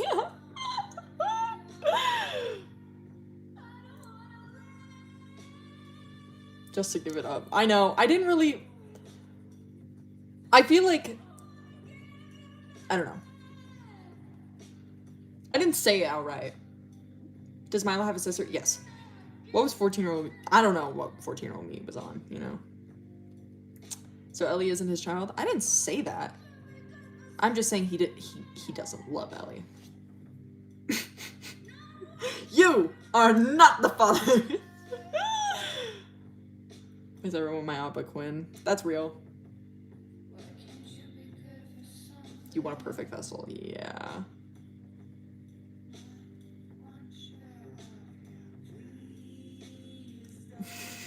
It's on crack, bro. I don't know. It was during COVID, so like, you know, chill out. Mentally, Ellie isn't his. He believes that Ellie is his kid, but can't connect to Ellie, and he doesn't know why. Less horrific than this. It's giving Afton family. Holy shit. Hold up, I need to charge my phone. But, I do not read Rain Friend. After they get married. Oh, yeah. Well, no. Kind of. He is devoted to Quinn. But he has other relations that Quinn knows about. You know? It's not often anymore. He's more so focused on Quinn. Eventually that changes into completely being subsided from being a womanizer and placing that role onto somebody else in the family. But, you know. What a loser. Is Quinn okay with that? I mean, he said if it's okay, then she'd stay with him, you know? She'd stay with him if that would be okay, and she doesn't have anywhere else to go, so it's okay with her, I guess. But similar to her father. I was kind of confused on that. I want to... Because Ellie does look like Eric a little bit, but I don't know. I need to figure out Quinn's father's design. You know what I mean? Acting gotcha my family. We're all rooting for you. Yeah.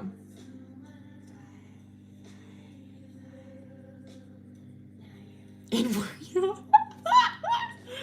Where did Todoroki come from? You're high. We could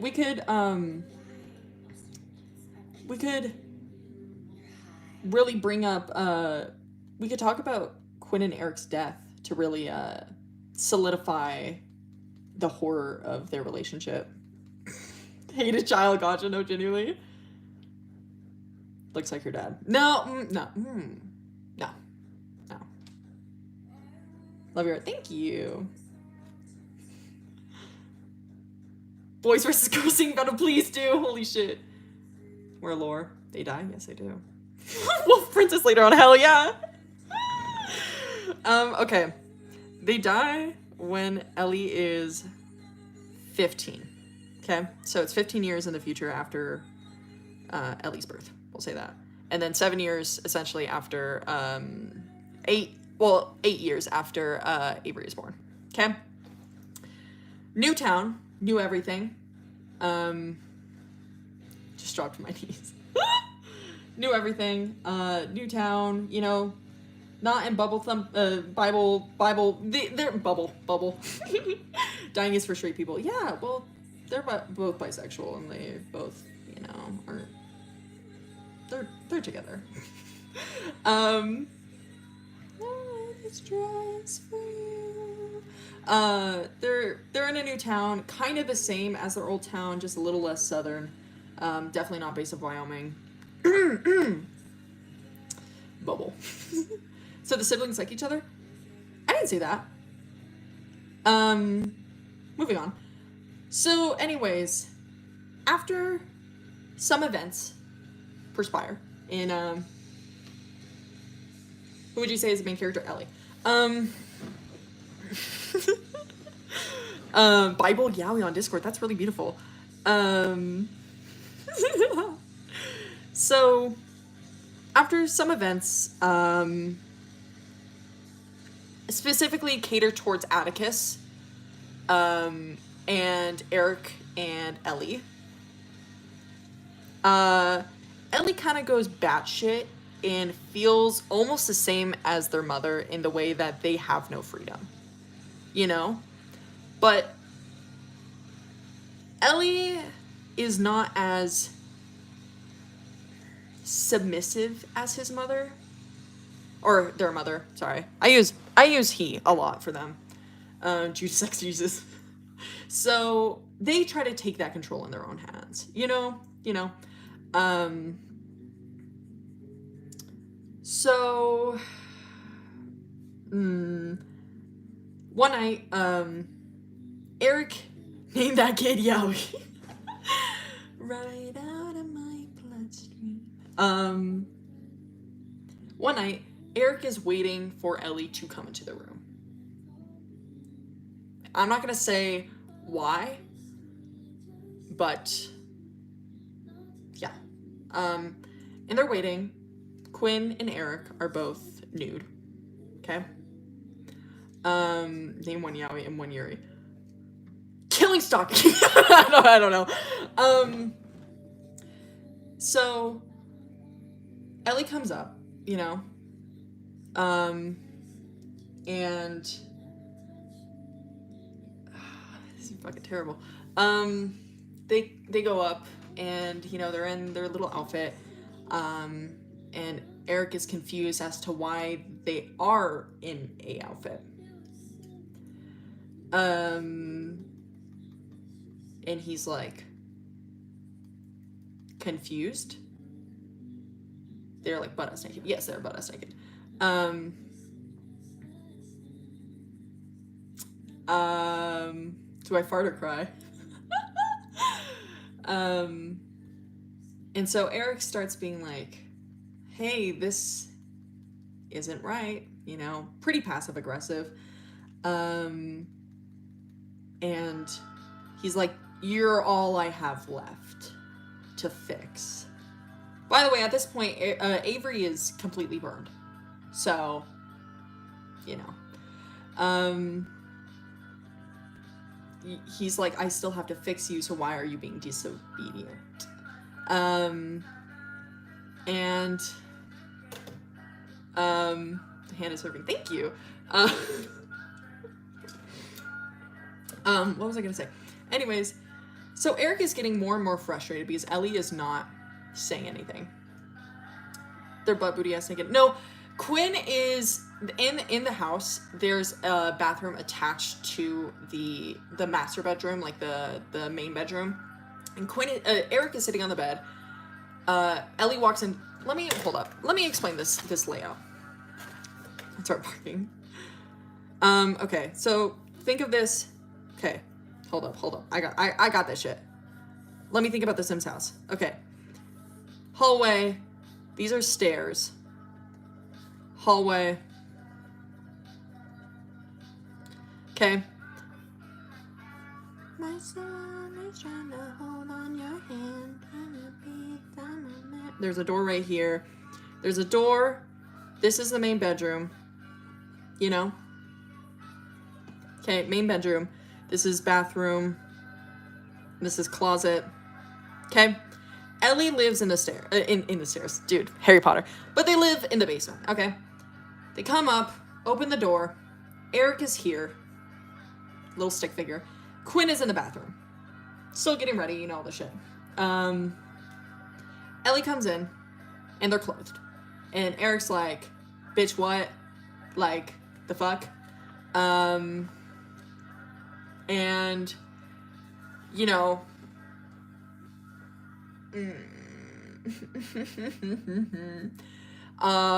They're like, why are you being disobedient? You know, you're all I have left. And Eric's progressively getting more and more angry. And he begins to stand up, you know, and he's like sitting at the edge of the bed. And Ellie quickly turns into the bathroom. Think about the bathroom right here, right? Think it's OC playlist. This isn't the OC playlist. I was playing the OC playlist, but it ended. Turns in, shoots Quinn. Straight in the head, done. She's gone. Eric is like, the fuck? And by the way, the entire time, Ellie hasn't said a word. And Ellie leaves, right? Still has a gun. And Eric has now jumped over to the other side of the bed and is like hiding, trying to grab books, you know, all the shit, starts throwing it at Ellie. And he's like, what are you doing? You know, all the shit. That's not cute, Ellie. And they're like, this isn't you, like, what the fuck are you doing? Like, I raised you better than this, you know, all this shit. And Ellie is just not saying a word. And they point the gun at Eric and shoot him 5 times. Because Ellie, you are not tough. Because, you know, it's over. Ellie, stop, this isn't you. And shoots Eric 5 times. Obviously, Ellie doesn't immediately shoot Eric in the head like Quinn because he wanted his mother to have their mother to have a slow, just a quick death. They didn't want Quinn to see Eric dead because they knew that would break her. How old were they? Ellie is 15 at this time. So I'm so confused. So that's why Quick was the first one, immediate, one shot. That's it. And I feel like I've been shot. Ellie wants suffering for their father. And so it's not immediately shot in the back of the head. It's like leg, arm, abdomen. So it's painful. It's slow. You know. Why was Ellie carrying? You ran out of cigarettes. That's so sad. I'm so sorry, King. And Ellie just leaves. And Eric kind of just like stops talking, you know? Why did she know Scott Quinn? Because she didn't, she wanted Quinn to have Ellie wanted Quinn to have a quick death and not see Eric gone. Because Ellie wanted Quinn to have a good ending. But Ellie couldn't figure out a way for her to die peacefully without knowing Eric was still with her. Ooh. Was Quinn a good mother? I wouldn't say so. But Ellie did love Quinn. Did you just twist a knife? I know. Anyways, so Ellie leaves the room, closes the door on the way out. And Eric is still bleeding out, you know? Headshot. God love me.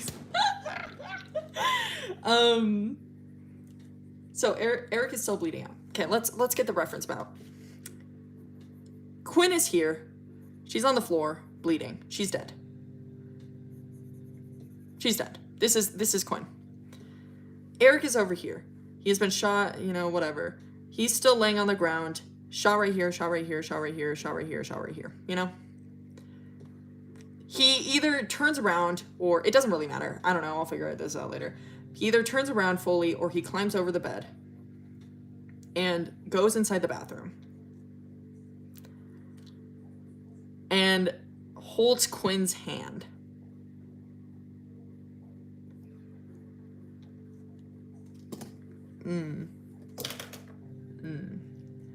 And his last words that obviously she can't hear because she's gone is like, I'm not 100% sure on how I want to word this, but something like, being human with you was all that I really needed, or something like that. Something about being human, or maybe it's not so bad being human, something about that. What the fuck is a kilometer? And then you hear, like, you get dialogue from him, and his final thoughts are, like, you smell perfect. Back to that bitch again. Back to alpha pheromones. Yeah. Her should just get in creative mode. Fucked up your porn. That's so funny. Anyways, and then it cuts out to Ellie with a wheelchair, with Avery in the wheelchair, and the house is on fire and it's burning.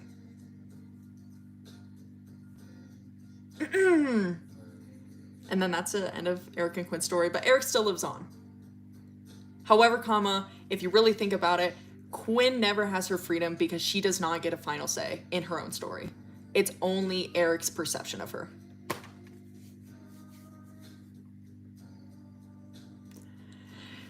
Yes! Yes! So, yeah, I love Quinn. Feel like I always come back. No, real. Free my queen. There's a lot of parallels to Quinn and Milo as well, which could only mean that there's parallels to Ellie and Eric. Heart! How was that? How was that, guys? Do you like my OC lore? Was that cool? Do you like how I drew fucking nothing in that time? They ain't do nothing. He's in the bathroom all bleeding out and still lives. He doesn't live. He bleeds out and then is incinerated, you know? I'm crying, what do you mean? Our bitch is actually crying to this. Then eat my heart? Yeah, maybe a little bit. Drop this finger. Hell yeah, we'll do. Did Ellie plan this? Kind of spur of the moment decision, but not. The way they went about it, spur of the moment, but their deaths are not, are pre-planned. Yeah, ho, I'm crying.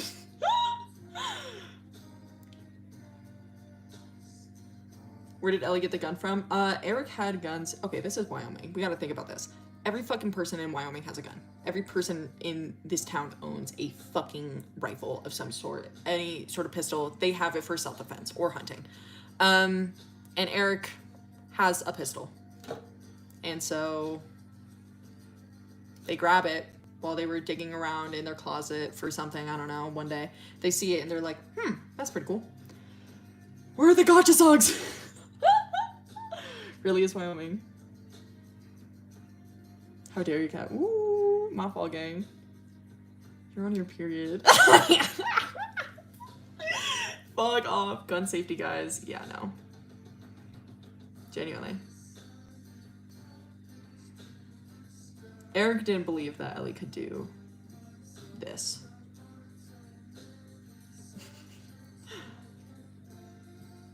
You were a bitch for this. I'm glad you guys like it. Doki Doki song. No, we're listening to sad music. Just come back. Dude, Eric does have a fatty. Not noticed his gun was gone. It was...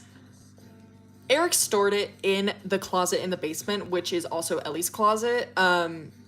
He just put it on like the top shelf, and while Ellie was searching for something, they find the box and open it and see the gun, and they put it back.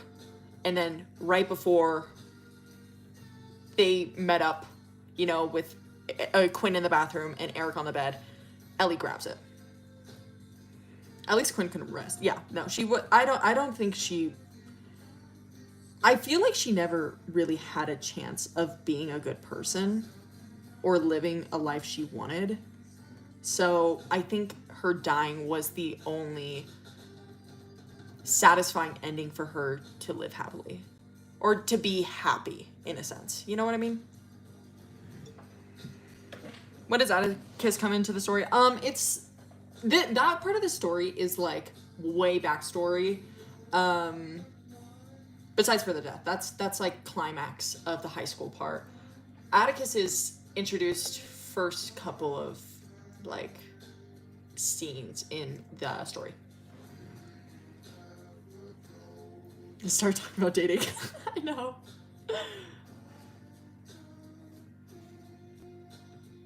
Because they both kill people. You should die. No. that I don't like that. Don't say that again. Like a Google Doc. I will. I'll post a video eventually. I swear I don't want to go on. I think your OCs might need some. Yeah, genuinely. Purple guy. Kinda. Is Minze linked to this? Not to their deaths. No. My favorite OC is Atticus. Does Milo ever learn about this? Yes. It's like a town phenomenon that this happens, but Milo doesn't believe that Ellie has done it.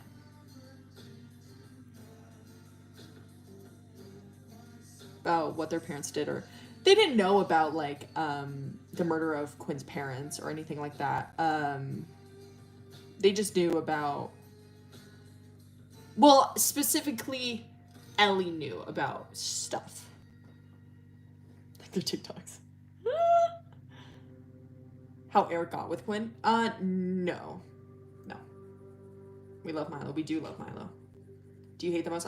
I hate Minze the most. Where's Avery when this happens? Avery is in... Okay, hold up. Let me pull this out. This is... So hallway, right? This is Avery's room. Bed. Avery is immobilized. Okay? So they're just in their wheelchair. Or maybe in their bed. You know, it might be like midnight or something. Either way, they can just hear what's going on, but not see it and not be able to move. What the fuck is happening, Wyoming? So that's where they were at. And then eventually when Ellie starts burning down the house, they take Avery with them.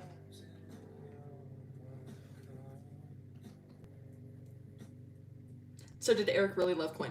I think that's a decision you can make for yourself in their final scenes. I don't think, in my personal opinion, I don't think he really loved her. It was more of an obsession of her being perfect for him. That's my interpretation of it.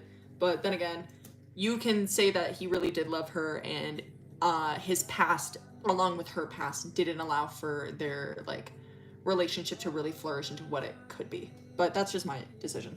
Why do I have to make the decision? Because I want you guys to be a part of this.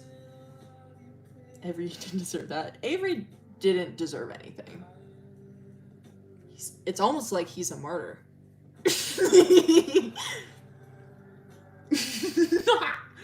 Anyways, oh yeah, wait, hold up. I was gonna show this.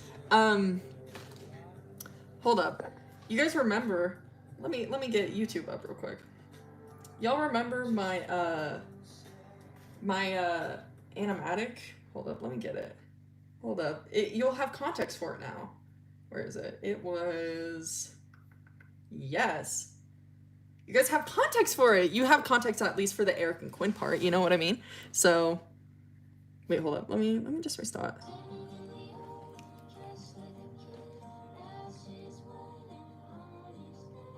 Because that's Eric and Quinn's hands holding each other. Yes! Yes! Anyways, so that's what happened. Ellie was dead ass like, bro, I'm strapped. Why is this shit sad? Laughing and sobbing. I finally have context. I know. I know, right?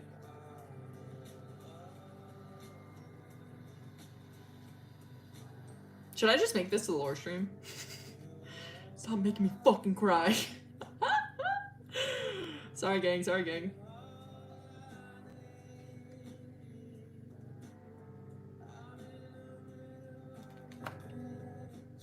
Into an actual book.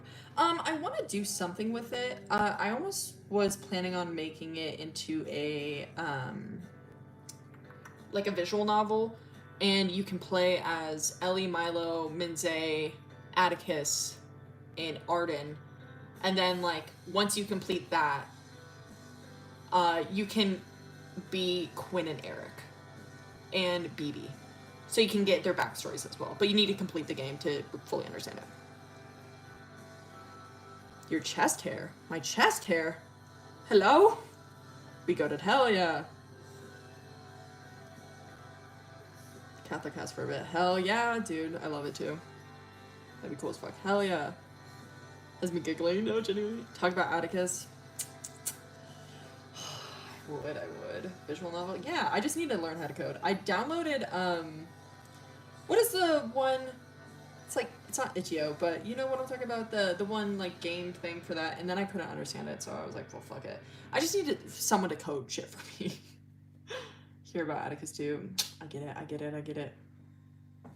Be fire. That's what I'm saying. It's just, like, I'm too lazy for comics. I made one comic, and that was enough for me. You know what I mean? Codes and shit. Hell yeah. Renpai, that's what it is. Renpai. I tried to use Renpai and I fucked it up in some sort of way and I don't know what I did and I'm like, okay, I guess. As a visual novel maker, I might do it.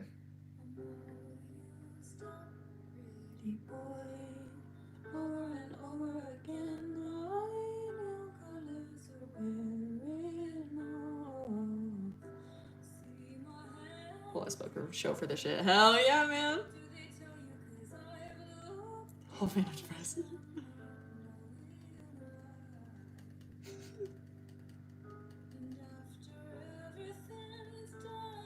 Why was he wrong?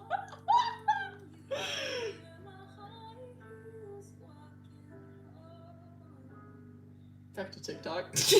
I know. Wattpad. I could upload it to Wattpad. That'd be kind of tough.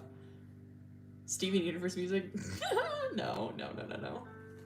Just every Mitski song. No, she was... Okay. Eric... Well, Eric's name is based off of Eric from Mitski, which is, funny enough, it's in the queue. I'm back. Hi, welcome. Air 3 Atticus win. On Google Sites. I've seen it done before. Yeah, no, me too. Not Wattpad. I'm not doing Wattpad. But like, Eric's name is based off of Eric from Mitski. Quinn is based off of wife from Mitski. Yeah. So, his wife from Mitski. Yes, she is. If I cannot bear you a son, bitch, fuck you.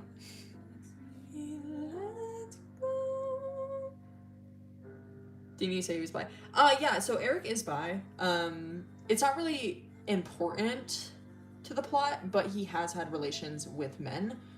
I would say more, I don't know, it doesn't really matter to me, but he's either bi or pan, so he has had sexual relations with men. Has never really dated a man before, but has fucked, you know what I mean? Not yours, what am I? Yeah. I'm fucking terrible. He's ass anyways. You single or in hell or what? I don't think... I never really thought about my OCs in the afterlife. That would be kind of interesting. It would be like BB, Quinn, Eric, and Minze all together in like just a slosh of just... like that nightmare blunt rotation right there. Like that's what hell is. Got pegged by Quinn. Oh yeah. I wouldn't be surprised if that happened. Hell yeah. Trying to redeem himself. Fucky. Don't talk to me.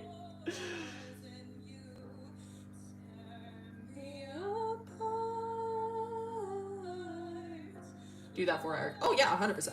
Anything that Eric wants, Quinn does. You know?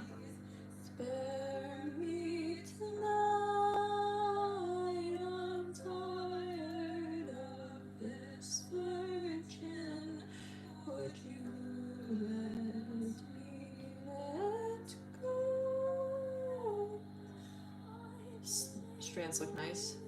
I guess. Probably.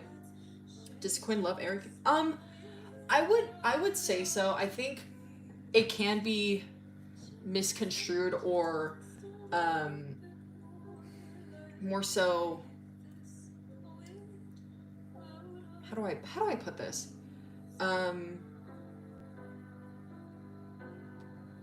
Pushed into, how do I put this? She almost worships him and believes that he gave life to her. I don't know. Her nose hairs. Oh, hell yeah. Any musical instruments? Nah. I play recorder, man. Pushed into loving him. I feel like, yeah, she's like manipulated. Give into his love. Yeah. Kind of repay him. Yes. That's good. I think in the beginning stages, she was, infatuated with him, and intrigued by him, and felt opportunistic about their relationship. Wouldn't call it love, but when her father claims that by looking like this, Eric would never love her again, you know what I mean. My baby girl, fuck Eric. What you did to your OCs? I know, I probably should. Is it like Stockholm Syndrome? It's not really Stockholm Syndrome. I wouldn't say that. I don't know. It's more just like manipulation in total, you know? Redemption arc for your OCs win. I will have to get back to you on that one. When they were kids. Quinn treated Ellie pretty good. I'd say pretty fine. She was loving, and Ellie did love Quinn. but she also participated in Eric's ploys for perfecting Ellie. Make what you want out of that. So I don't think she was good. It's like killing Song. Fuck you guys. So I think she has. I don't know. She was gonna have a glow up. Oh yeah, no, she looks bad as hell when she's an adult. Hell yeah. Well, not as an adult, but like as like a mother. I fuck up. I fucked up. But she treats Avery with a lot of adoration because Eric adores Avery, so she must as well. Yes, baddie with a fatty. Yes. Healthy relationship, she feels both like it's normal walls also in her head being like, well, I have nothing left. Yeah, exactly. That's what it is. Does Ellie die at the end? No. She's never had a mother figure in her life. Yeah, no. She doesn't really understand how to be a mother, and especially when she couldn't connect with Eric's mother, she's confused on how to fully encapsulate what Eric wants. So she almost views Ellie as a trial for Avery. OCs have canon disorders. No. I don't. I'm not like a fucking psychologist or, you know, any sort of thing like that, you know, psychiatrist. I don't know. So if you have your headcanons for them, go right ahead. I don't really care. Like, if you want to say that, hell yeah. You know? Like, I would say Atticus probably does have autism, but it's not integral to the story, and it's not something I'm gonna portray and be like, this is a sign that they're autistic and this is a main plot point. I just think they are. I'm an empath. Somewhat, or does it just end? I would say that Ellie's ending is not good. Heart.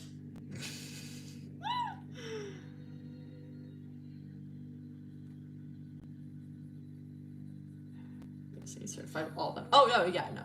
Like I think a lot of them do have PTSD. Bitch, me too, twin. But like, I'm not gonna put that on them, you know? Make this stop. Mentally and physically. Oh yeah. Just like her father, but like getting a merciless ending.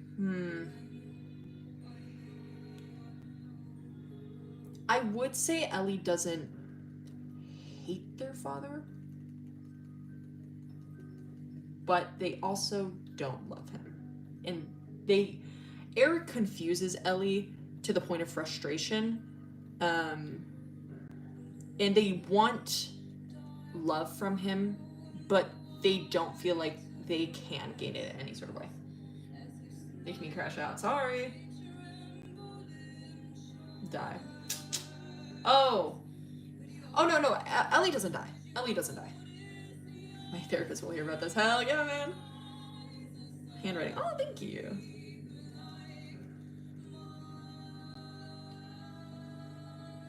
Trying to make your OCs rememberable. Like, what do you mean? Like rememberable? Like in your head, or like design wise? Because I don't fucking know about design wise. Don't ask me. I also don't know about like remembering all the lore. I just think about it daily. So, God, Ellie is a god.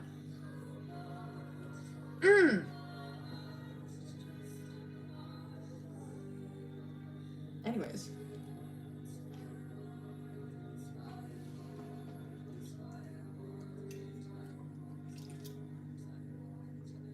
Thought about killing them is the right decision. I think, I definitely think there is a... What is it? I think that they do understand that Quinn cannot live without Eric, because she's never learned how to live on her own. And seeing Eric gone would break her. So, yeah. Milo's fine. Hell yeah. This episode, I said, hell yeah. Milo's my favorite. Milo is my favorite. I love Milo. Milo fine shit. Hell yeah. Hell yeah. Need that, man. Love stories like this. Oh, thank you. I have done nothing with this drawing. It's been, what, 2 hours, and I've done jack squat. Holy fuck. I might go live again tonight, TBH, and just talk about, maybe I could we could talk about Eric's backstory. The song is Saint Bernard by, not of Montreal, but Lincoln. I swear my page, we're just on. What does Milo look like? Oh god, what does Milo look like? Do I have a drawing of him? I do have a drawing of him. The fuck? What am I talking about? The top. Oh my god, it's Roof! It's Roof! How you love dogs. I don't know if I can. Oh my god, there's a drawing of Eric, Quinn, Ellie, and Avery. That's crazy. There's a drawing of Quinn and Eric. Oh my god, you guys are like, we can like look back at old art and you're gonna get it. You're gonna like understand it. There's Ellie. Do you like how it's flames? Let's see. Where is it? There's Milo when he's 16, but I don't fuck with that. There's one drawing of him. Oh, this is crazy. Just on! Roof repair? Hell yeah, roof repair. On 90. There's Ellie. Crazy. There's Eric. That was an old design for the death scene. This is Quinn pointing at the dissected bird. Let's see. Well, there's Milo, Avery, and Ellie. But that's kind of old.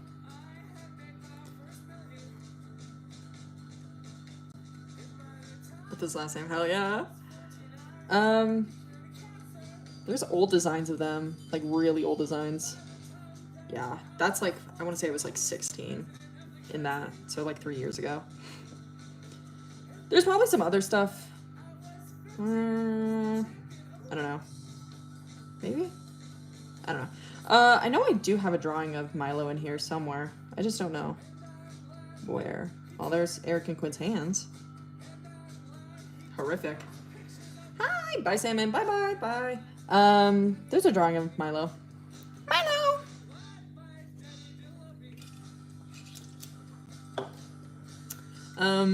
There's them when they're older. That's them when they're a kid. Milo. Milo, Milo, Milo. Also, color, but not really. This isn't their actual colors. I'm still debating on Ellie's hair color and some of their skin tones and all that shit. But anyways.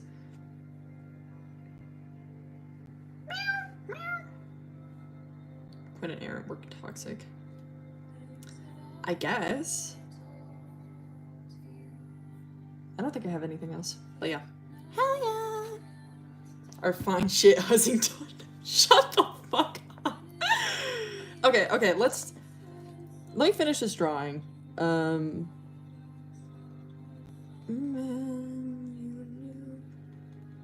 Hussington. I imagine Ellie with black hair. I was kind of curious. I never really wanted to draw. Like, I don't want to color my OCs because I'm so curious to think what other people think their colors are. That just like, oh, it makes me so interested. Wait. Let me. Do you guys know what Avery looks like? Well, like pre-burn, pre-crispified.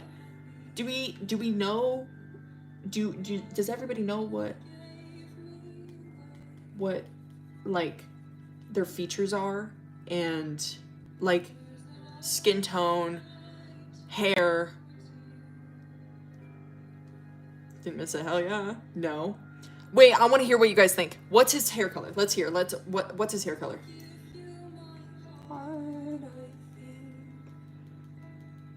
Christopher's crazy. Have a dream. Bye. Dookie blonde. Black, dark brown. Dark forest night. Black or brown. Blonde. Brown, black. White with black ends. Brown. Dirty blonde. Dirty blonde. Dark brown. Dirty brown. Or dirty blonde. It was ginger? Ew! Light brown hair to me. Okay. Curious.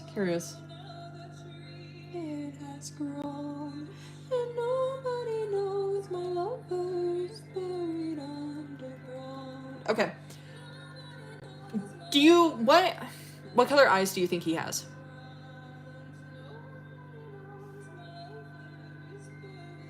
This is so fun. Song name is Circle by Mitski? Yeah.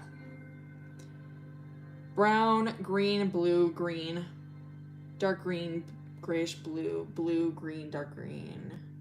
Hazel, really like blue, green, grayish blue. Ooh, crazy song choice. Eric or Quinn's eye color. Okay. Being a ginger. Ginger name. Hey, don't do that to my Avery. Man. Okay. This is so cool. This is interesting. Oh my god. I love hearing this.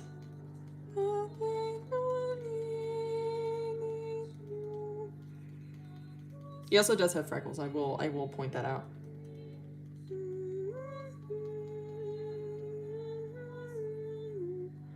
Between Eric and Quinn's. Oh, that would be cool, but no, he does not have that. Avery Ed Sheeran. Hey, Ed Sheeran is not a pedophile, to my knowledge, so that doesn't work out.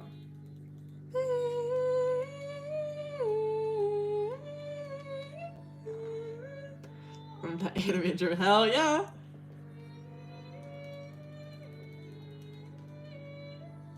Not one movie, Augie. Oh, from from Wonder. That's a good comparison, I would say. That's good. That's good. I kind of fuck with that. Sketches. Hell yeah. Fiction bees in the book talk girlies. Dude, that's real. I will say, okay, so Quinn is... I fully decided, I made her, when she becomes a mother, that originally she was like pretty thin, but I decided to make her chubby during her entire story, because in the original story she was thin, and then when she became a mother she got like slightly chubby, you know, all the shit. But I decided that she's gonna be chubby 24/7 365.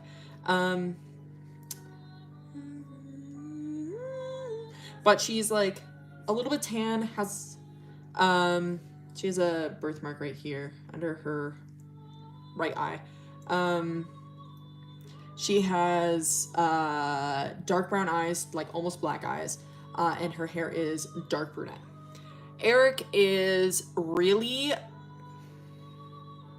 I would say really pale, but he does get a tan very fast. I'm about to give someone mommy issues. To go by.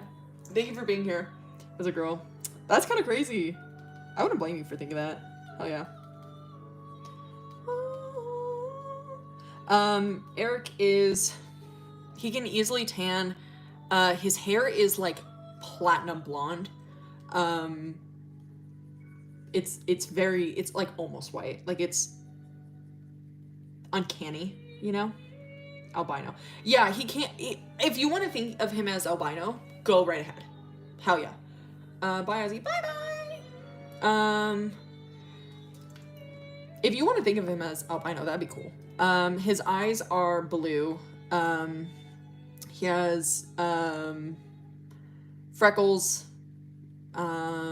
His hair in his teen form, he has short, like a buzz cut.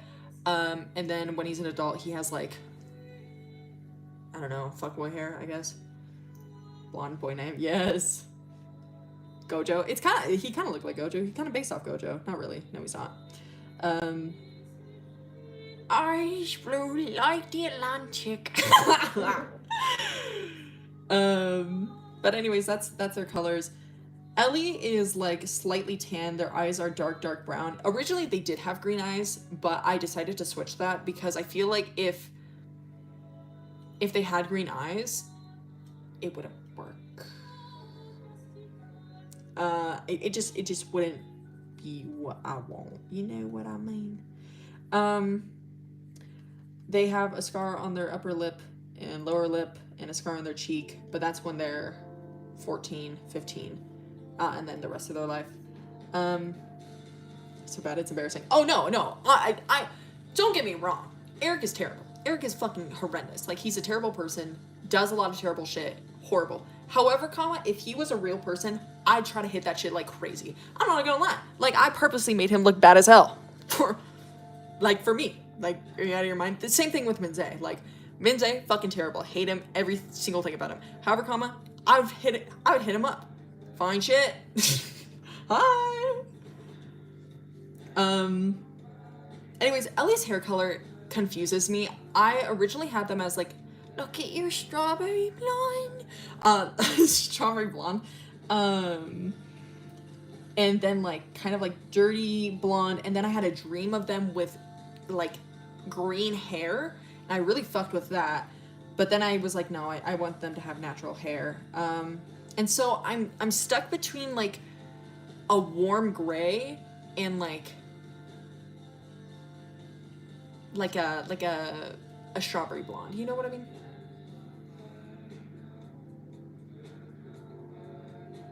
So ginger. I don't know. They're not ginger. That's the thing. They're not ginger. Talk about their hair colors. I don't know, man.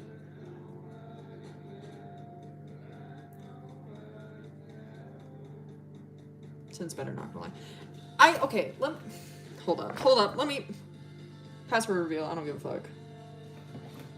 Actually, there we go. Never mind. Let's see.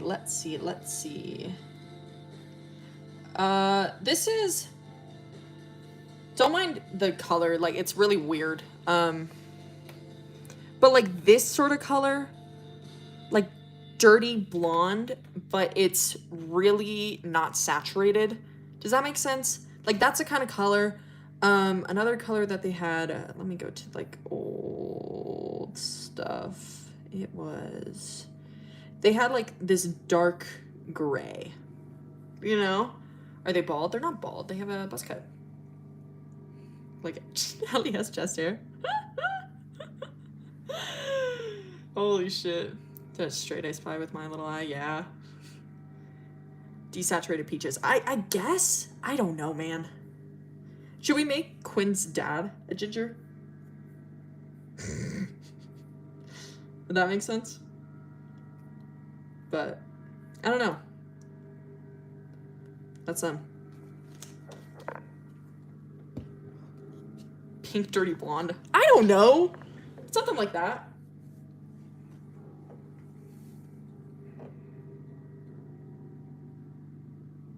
Ed Sheeran. Well, he's already terrible. Let's make him worse. You know, and as we see with Ellie, you know, they don't have brown hair. Speaking of ginger. Not like full on like carrot top, but like redhead. How about that? A magical girl transformation. No, Ellie has white hair. They start getting it when they're like in their early teens. And by the time they're 22, their entire head is essentially white. Report you account like 46 times. Characters, relationships. Mostly, yeah, I'd say so.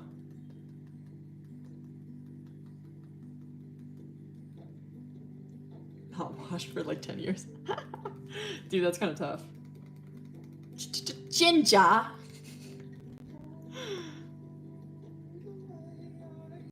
Grandma and grandpa's, yeah.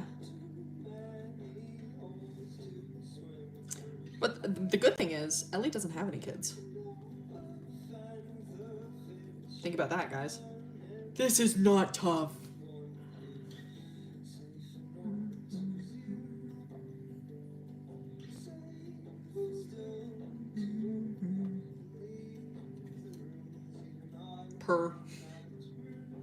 What got them so stressed? Bitch!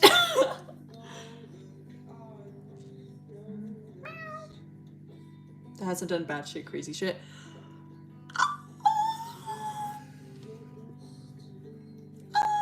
He gets a little crazy, but not like super crazy. Arden doesn't do anything wrong.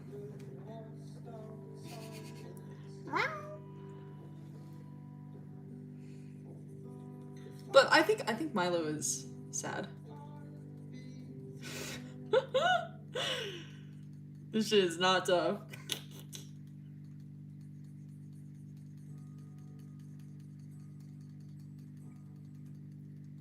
It's like crazy, freaky crazy for Milo.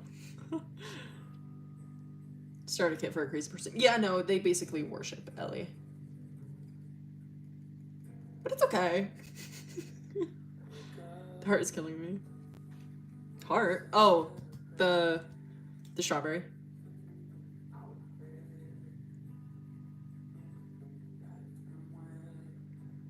Just don't worship.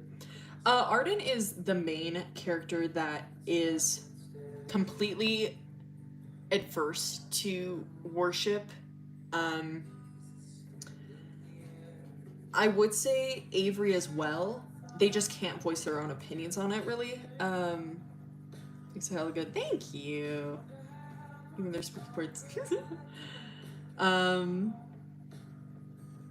I'd say probably worship is a main part of the story. So you know what I mean.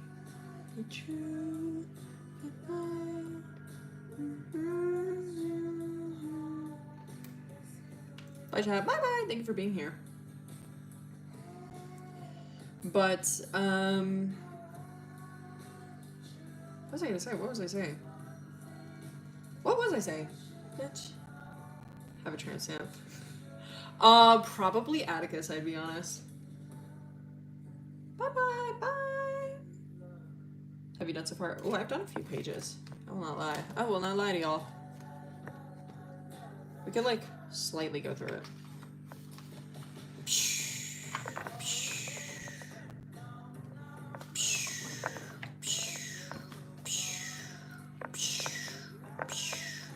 And then I can't show that, but cool. Complex the story is. Thank you. When and how did Milo meet Ellie? They met. Sorry, my hair's there. My fault, gang. What is the next sketch report? Tomorrow! Anyways, who is Atticus? Ellie and Milo meet when they're in high school, when Ellie started going to school. They met in their gym class. So, love your sketchbook pages. Thank you.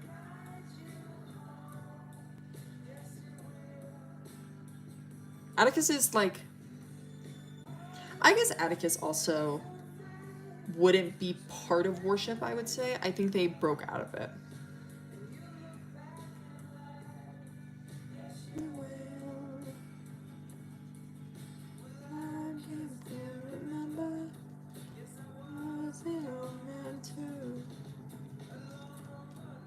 Forgotten. God, this drawing is taking me forever. I'm so sorry, gang. It's been like 3 hours of this. I'm so sorry. Without love.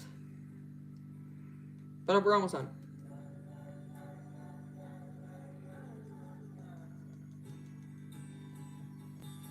Chat, explain. They were part of a religion, but have broken out of it. 78 likes, holy shit! Fucking day. Oh my god.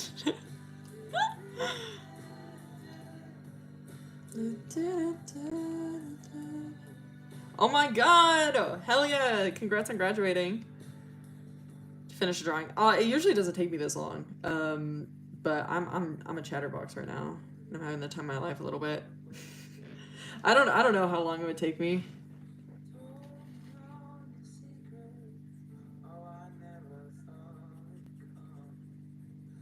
But now you guys know about Quinn lore. Isn't that cool?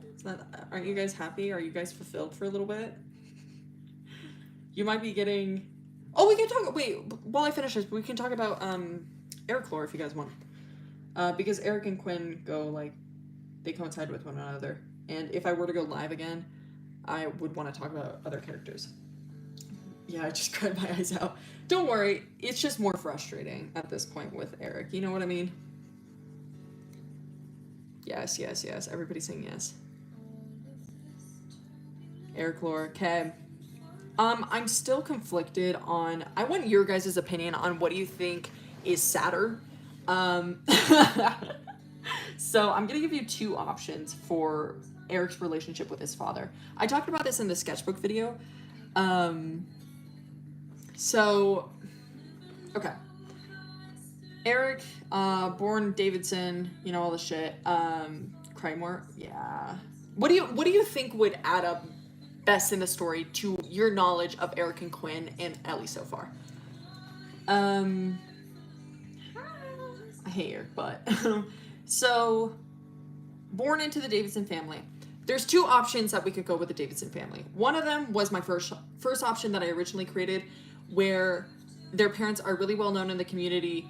I would say this option makes more sense, especially in the part where Quinn essentially is forced to stay at Eric's house because they already have a good representation, and so taking on essentially a victim is just part of their you know, whatever, a serial killer.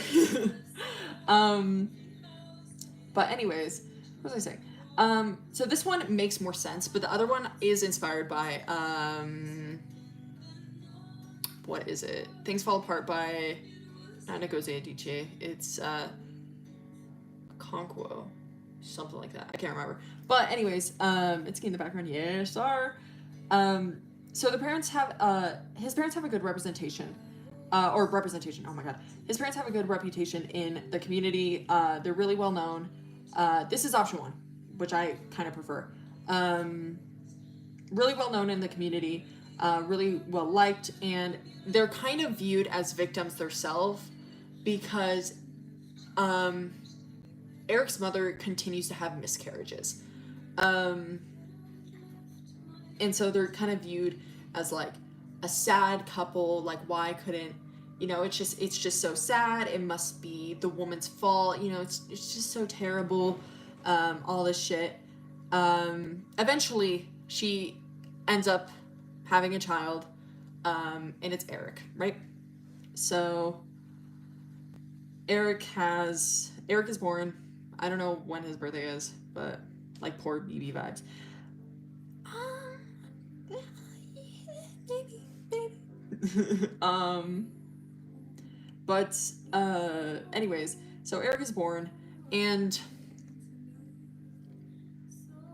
the reason why the Davidsons are so well known in the community is because of their upstanding in church, along with their connections in the community. Don't worry, we don't care about his birthday. That's real. And their family business. Okay.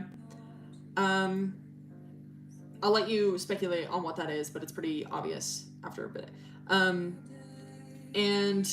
they got money. They do got money. They got money. They got money for sure. And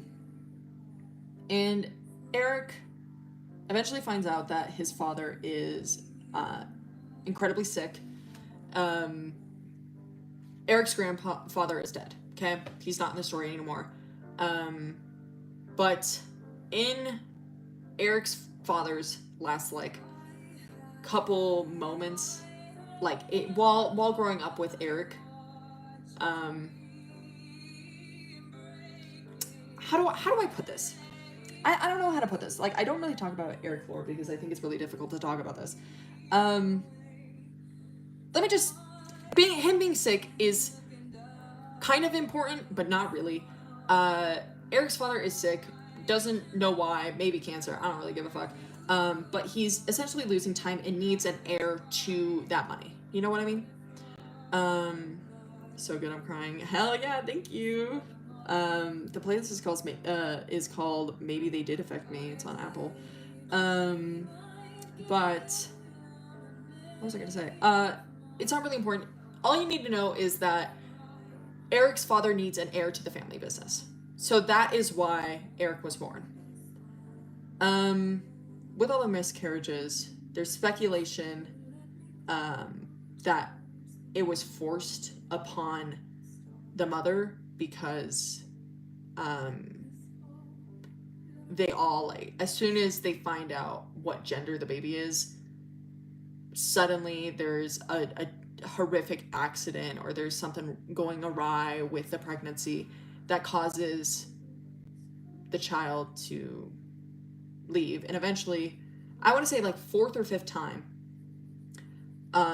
is when Eric is born. Eric was the first male that was born. You know what I'm talking about?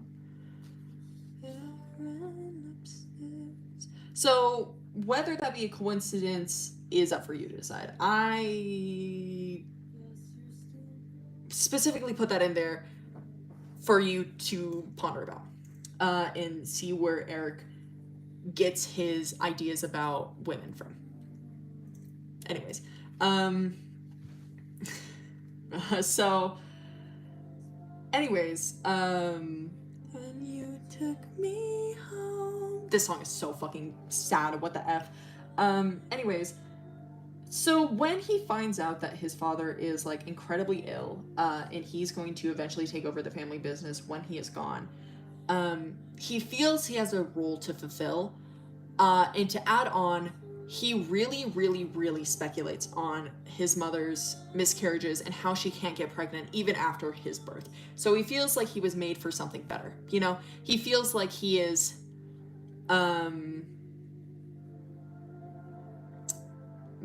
destined for something good. You know what I mean? So a little bit of an ego, I'll say that. A little bit of an ego. And that arrogance from that ego bleeds into his father's responses. Have a god complex? Yeah, maybe a little bit. The chosen one, yeah. Gotta go, bye, thank you for being here.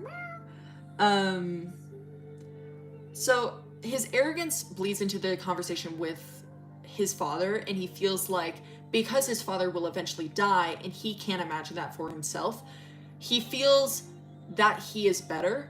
Obviously, he's like 6, okay? He's fucking 6, you know, whatever. He's like a mommy's boy. He doesn't even like his mother. The thing is, he thinks he's better than his mother because she was just the vessel for him. You see why I used vessel for Quinn. And so, he's 6. So if he's fucking shit-talking his dad can fucking beat him up. So he does that.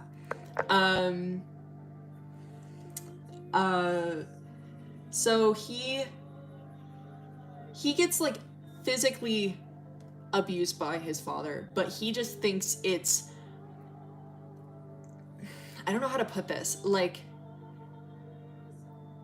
it's his trials before he can be perfect, right?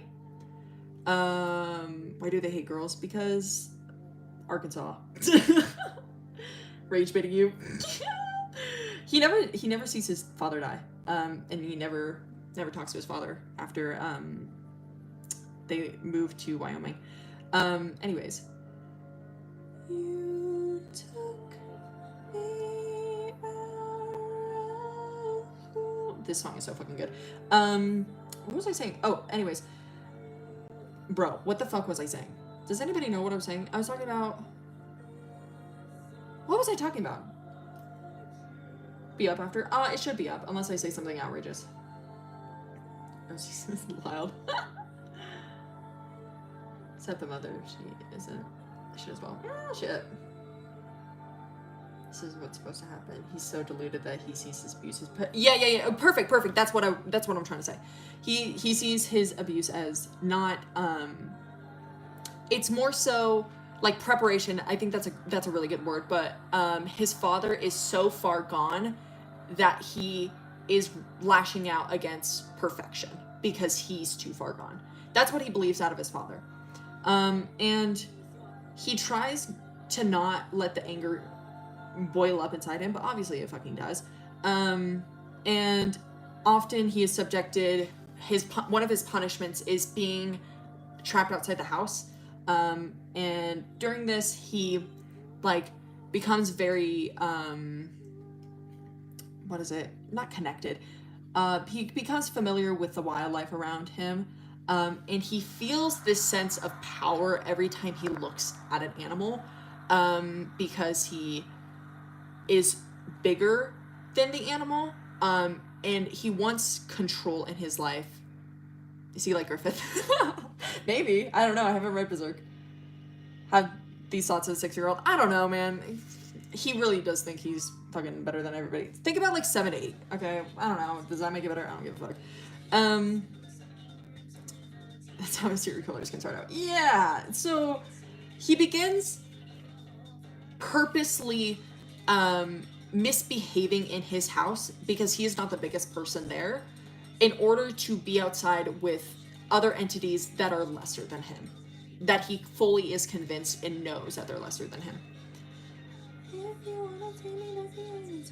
This is how he started getting into killing birds. He originally started just like being around animals, and he felt like content with Short King Complex. Oh yeah, 100%. With being just around people that were lesser than him. Not people, but animals. But that's how he views people, okay? Eventually, I don't know, maybe something really bad happens with the family. Like his dad really beats the shit out of him and then pushes him outside, and he's just sick and tired of it. Him being short. No, Eric is, well, he's 6 at this point, but, Eric is 6'1", I'm gonna say? Something around there. He's tall. But, so, God, what do I say? I don't know, there's like a really bad beating or something. He just gets really, really upset. And he goes outside, and he's like, this will calm me down. And he goes over to a rabbit, right? How tall is Minze? He is 6 foot. I want to say 6 foot, yeah. And he sees a rabbit, and the rabbit like comes up to him, and he's like, perfect, you know, not crashing out at church. They're really well known at church. They're really well loved, you know, all this shit. He sees the rabbit, asks, you know, kind of like not even crying, just so upset. Sees the rabbit comes up to him, and he starts like holding it, maybe holding it a little too tight. The rabbit bites him, and he's just livid. Because how dare a lesser being defy him? He's really got that complex up. You know, not like 2020, like I'm fucking, what is it? What's Nagito Kamaito, whatever the fuck. But like, he got that shit on him. You know what I mean? So he decides that he's going to mutilate it. And he feels like relief, you know? Rabbit animatic. No, the animatic is strictly for Atticus and Minze, but you can add it to whatever you want.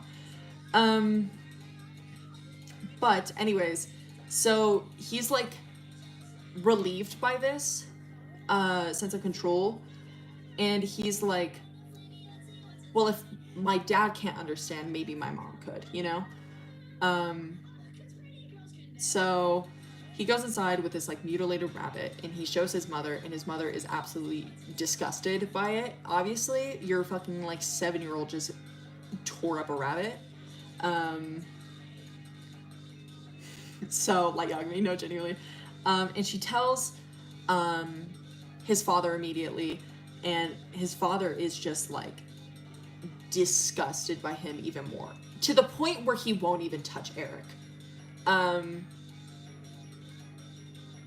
And Eric starts being upset that he's not even being punished anymore, because he feels like, not that he deserves the punishment, but he feels like they're not taking his presence for granted, you know? So much I want to tell you, but you need to go away. So he gets really upset, continues to lash out, like to the point where it's like he doesn't even need to be angry. where he just like brings in dead animals, all the shit. And his parents just don't react because they're just over it. They don't want to fucking talk to him. They just think he's a weird fucking freak, but all the shit. Eventually, Eric's parents try to have more kids, and nothing's really working anymore. They don't even know why. I would assume with the amount of miscarriages that his mother has had, that in the trauma that Eric's birth gave on her body, or like put on her body, and just living in the house with Eric and Eric's dad, that her body was incapable of carrying a child, or his father, with being sick, maybe it affected his like sperm or some shit. I don't know. But anyways, they can't have a child. So their only child is Eric, and that is the only person that could take over the business. So they're kind of fucked. They really fucked up with that one. So even though they want to give up Eric, they don't want to fucking be around him. They have to have him. That's a lot of fucking hair. So Eric,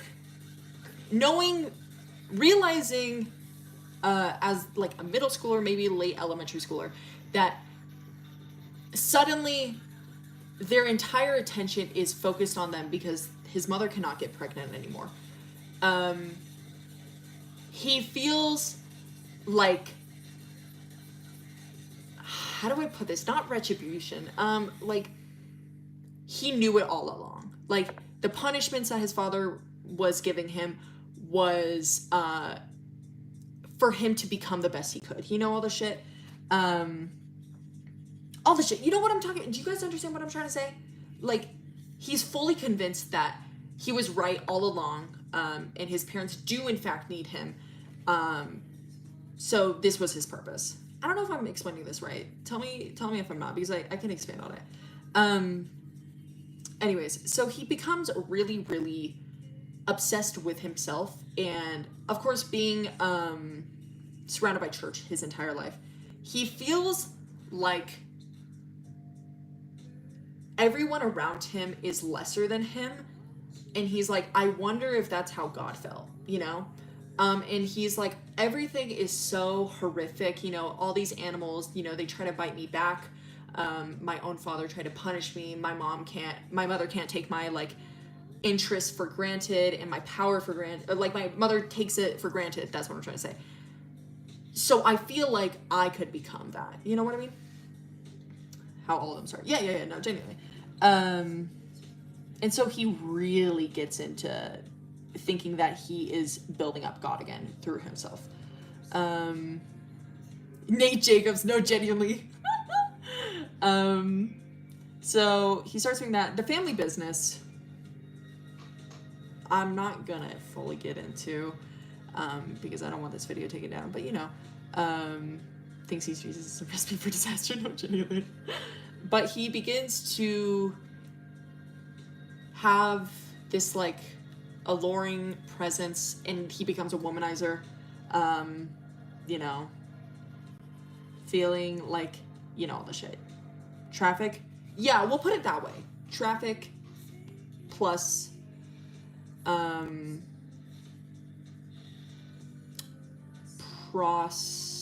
yeah. Anyways, so he becomes a womanizer. Little bro is not Jesus. He thinks he's God, not Jesus. He doesn't think he's Jesus. And eventually, he's like going through the motions of, being with women, and just not in hopes of having a child or finding any sort of connection. Well, not in hopes of finding any sort of connection. Scratch the child part. Not in hopes of finding any sort of connection. He just views them as something that could uphold his power. Because at this point, he feels so powerful about himself, but it cannot be recognized through his own body because his parents fucked him up. He feels like his parents, with their preparation, have decreased the value of his religion. So it feels like the only way for his plan to succeed and for people to worship him and view him as something perfect is through his child. So he just wants someone, another vessel, a vessel like his mother, to uphold his legacy, essentially. Kind of what his father did, but it's only for his own selfish gain, you know? So, goes through a bunch of women, is just not finding the one that he wants to destroy. You know what I mean? We talked about this. Fucks Quinn. Quinn sees the dissected bird on his desk and is like, I'm so relieved that you aren't like perfect. You know, you are human, and it bothers Eric because he does believe that he's God. Gunsy abuser. Yeah, that's a huge plot point. Cursed Jesus story. Yeah. So he does believe, like he's so frustrated by Quinn saying like, "Oh, you aren't perfect. You're not human," because he feels like she just saw through him and like saw a physical, like the physicality of him, not just the concept of him. He's really upset about that, but he's so intrigued by it that he feels like maybe she could carry my child, right? And to add on to that, to make it even better, she is, how do I say this?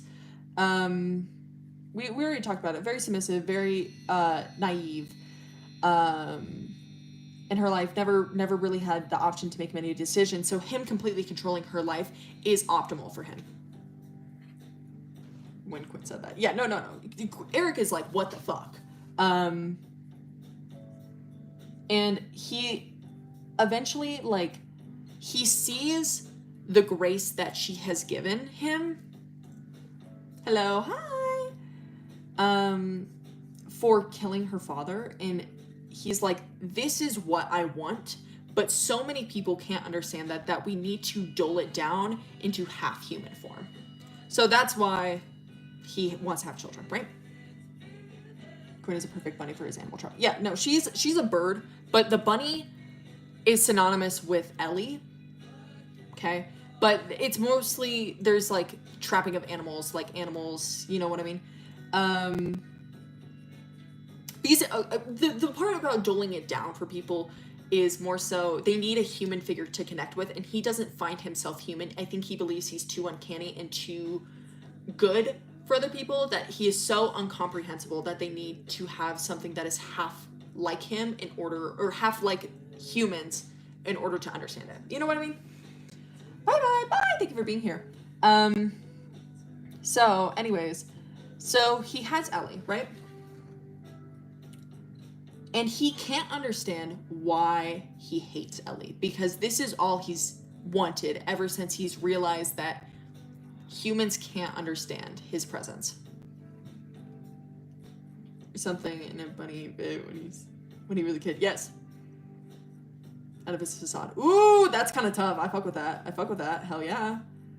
But we could also talk about how Ellie shoots Eric and is the one to fully bite back at, to fully reprimand him for his actions by shooting him. We can talk about that. Anyways, so he can't understand why, when Ellie is born,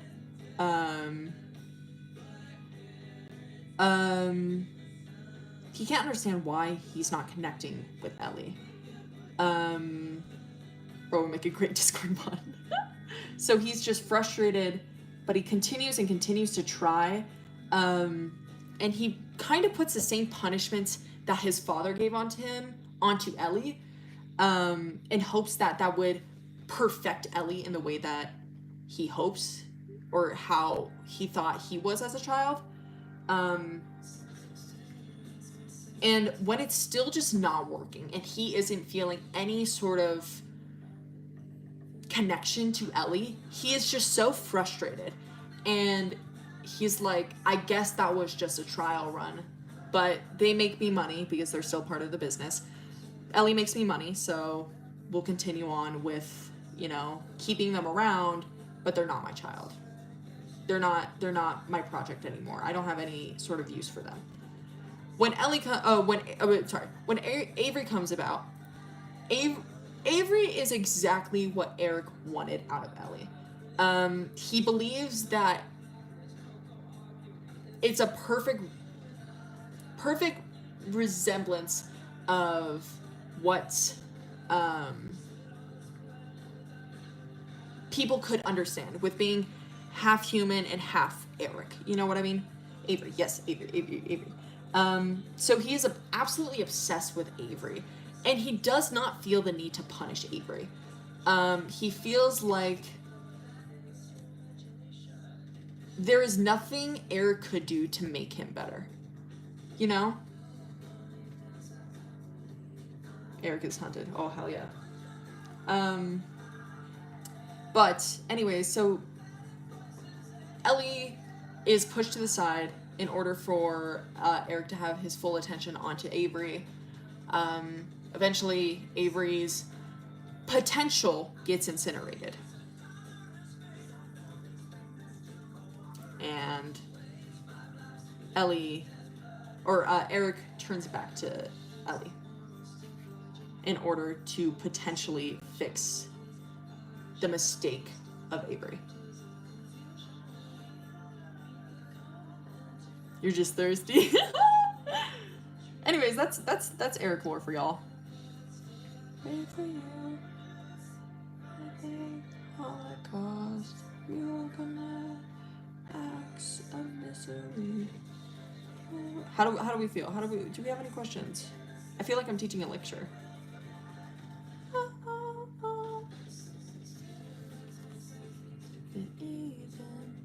Baby, you're the only human I believe in.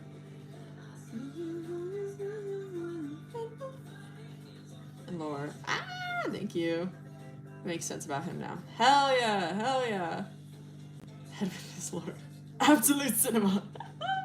Thank you. You'll be crying out for guidance. Yes, we hear, but we don't care.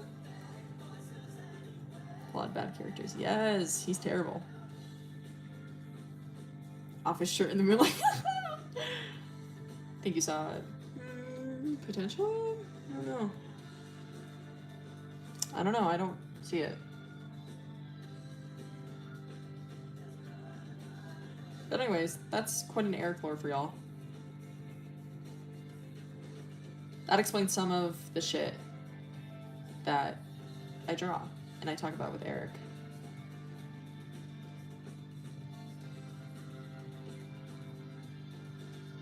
We could also, I'm gonna point this out because I feel like it is pretty obvious with how I'm portraying Avery and how Eric wants Avery to be portrayed, but a lot of the relationships in the family, specifically of Ellie and Avery, are based off of Bogomilism. So if you want to research that, I think you could see how the story would progress. Jank Heart Potico, Dot Eyes BB, whatever. Getting worse and more brutal. I could see that. Yeah, definitely. I'd say that. What's the song playing? We Will Commit Wolf Murder by Of Montreal. It's so good. Thank you. Had similar lore to Eric. I don't think Atticus's dad doesn't have the similar lore to Eric, no. How do you spell that? Where's the paper? Bogomilism.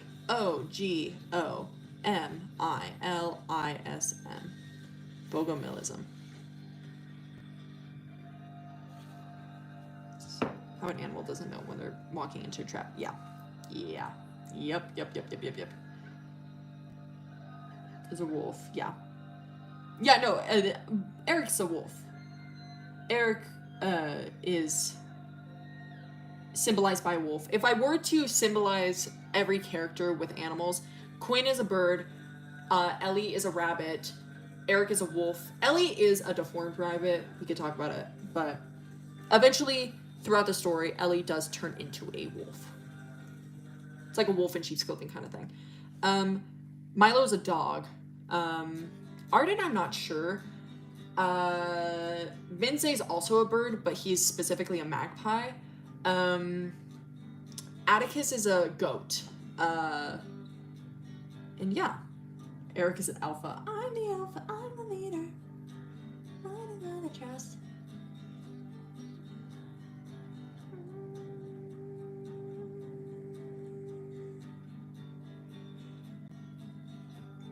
Take what you want about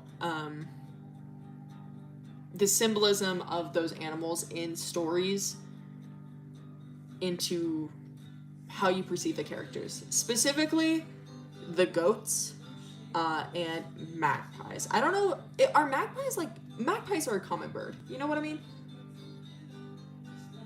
I had flashbacks when you said magpie. I have magpies outside my door all the fucking time. If I open my window, you could hear some. Chainsaw is so fun. Oh, I'm so glad. But like, do people know like what? Yeah, I'm not like trying to be like, do you guys know? But yeah, no, seeing the dead bird. Yeah, you guys like, who doesn't know what a magpie is? Like, do people know what magpies are, right? All right, you're still alive. I know. I'm gonna get off pretty soon. Do you like poetry? I do not like poetry.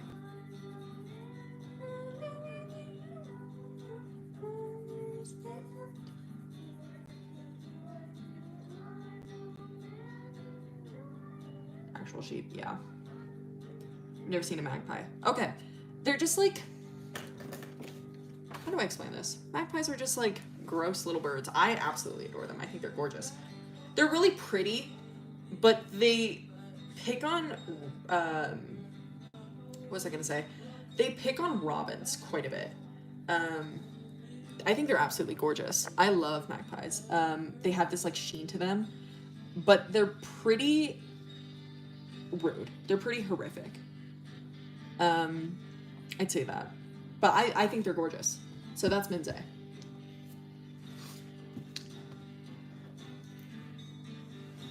But that's yeah. That's Minze for you.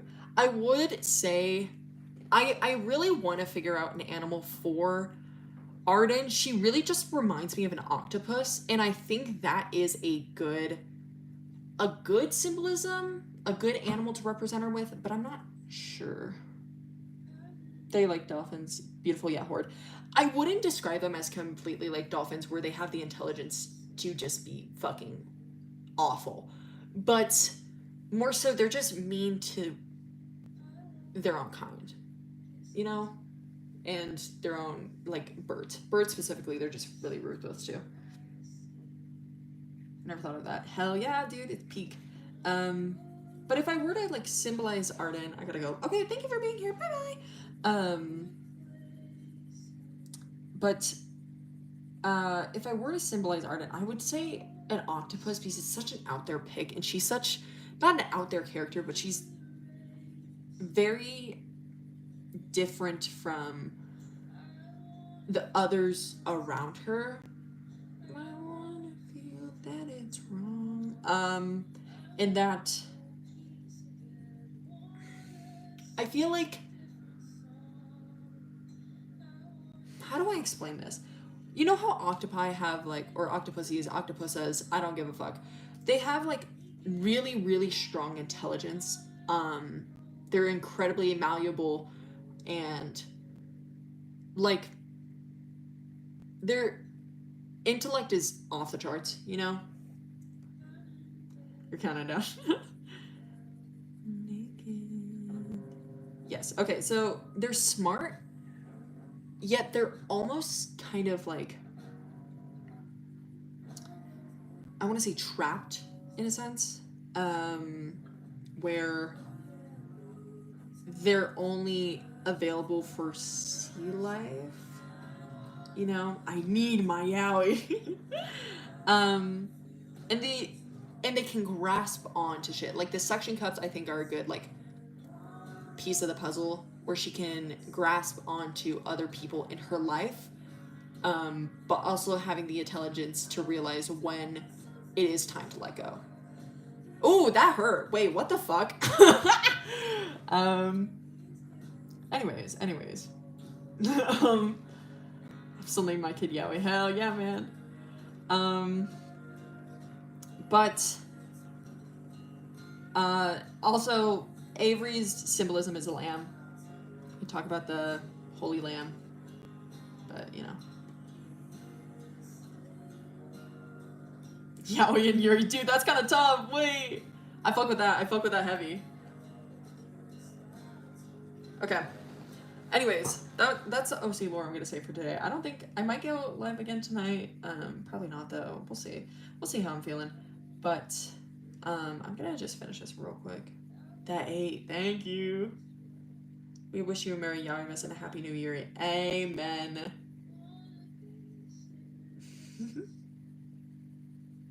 I'm glad you guys fuck with my OC lore. This is so cool. This is so cool.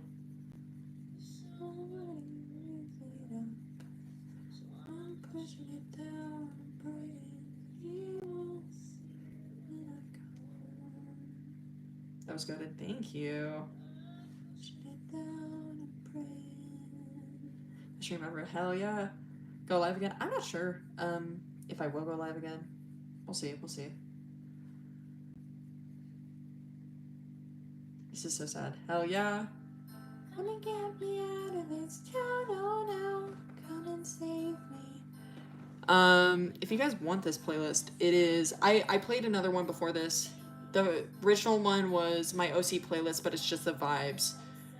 And then the other one is Maybe They Did Affect Me, the one that's playing right now and about to end. And they're both on Apple Music. I don't have Spotify. I apologize. And you're falling out and you're going upstairs.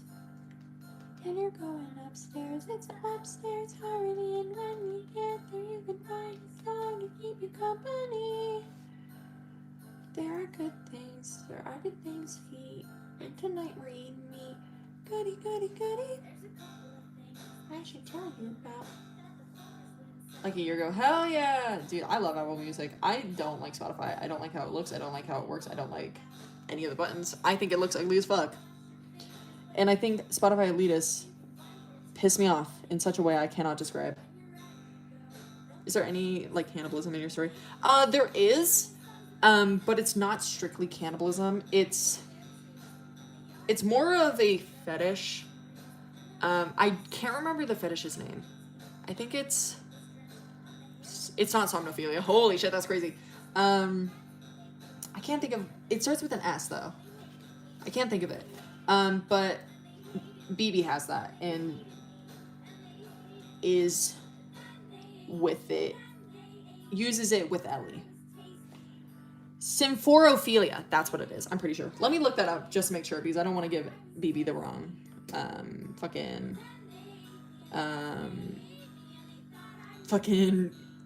whatever it's called.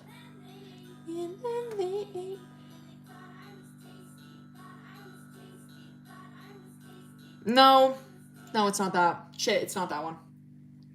Not Vor. Reminds me of Mad K. Hell yeah, man. Let me look it up. Hold up. Let me look.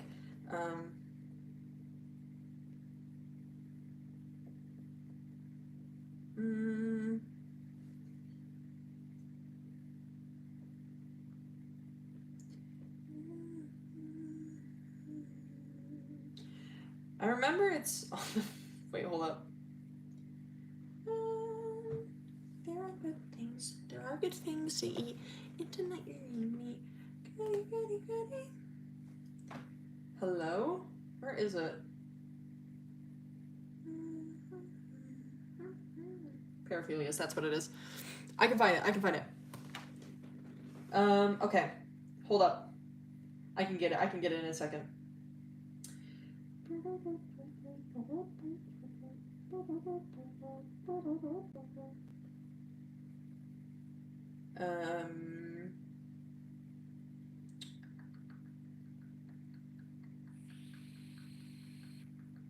I'm almost there.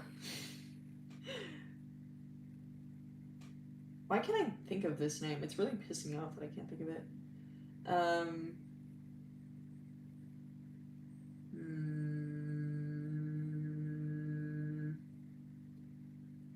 My house is the goddamn right dude. I would say Herophilia is one of them. But it's not the main one I'm thinking of.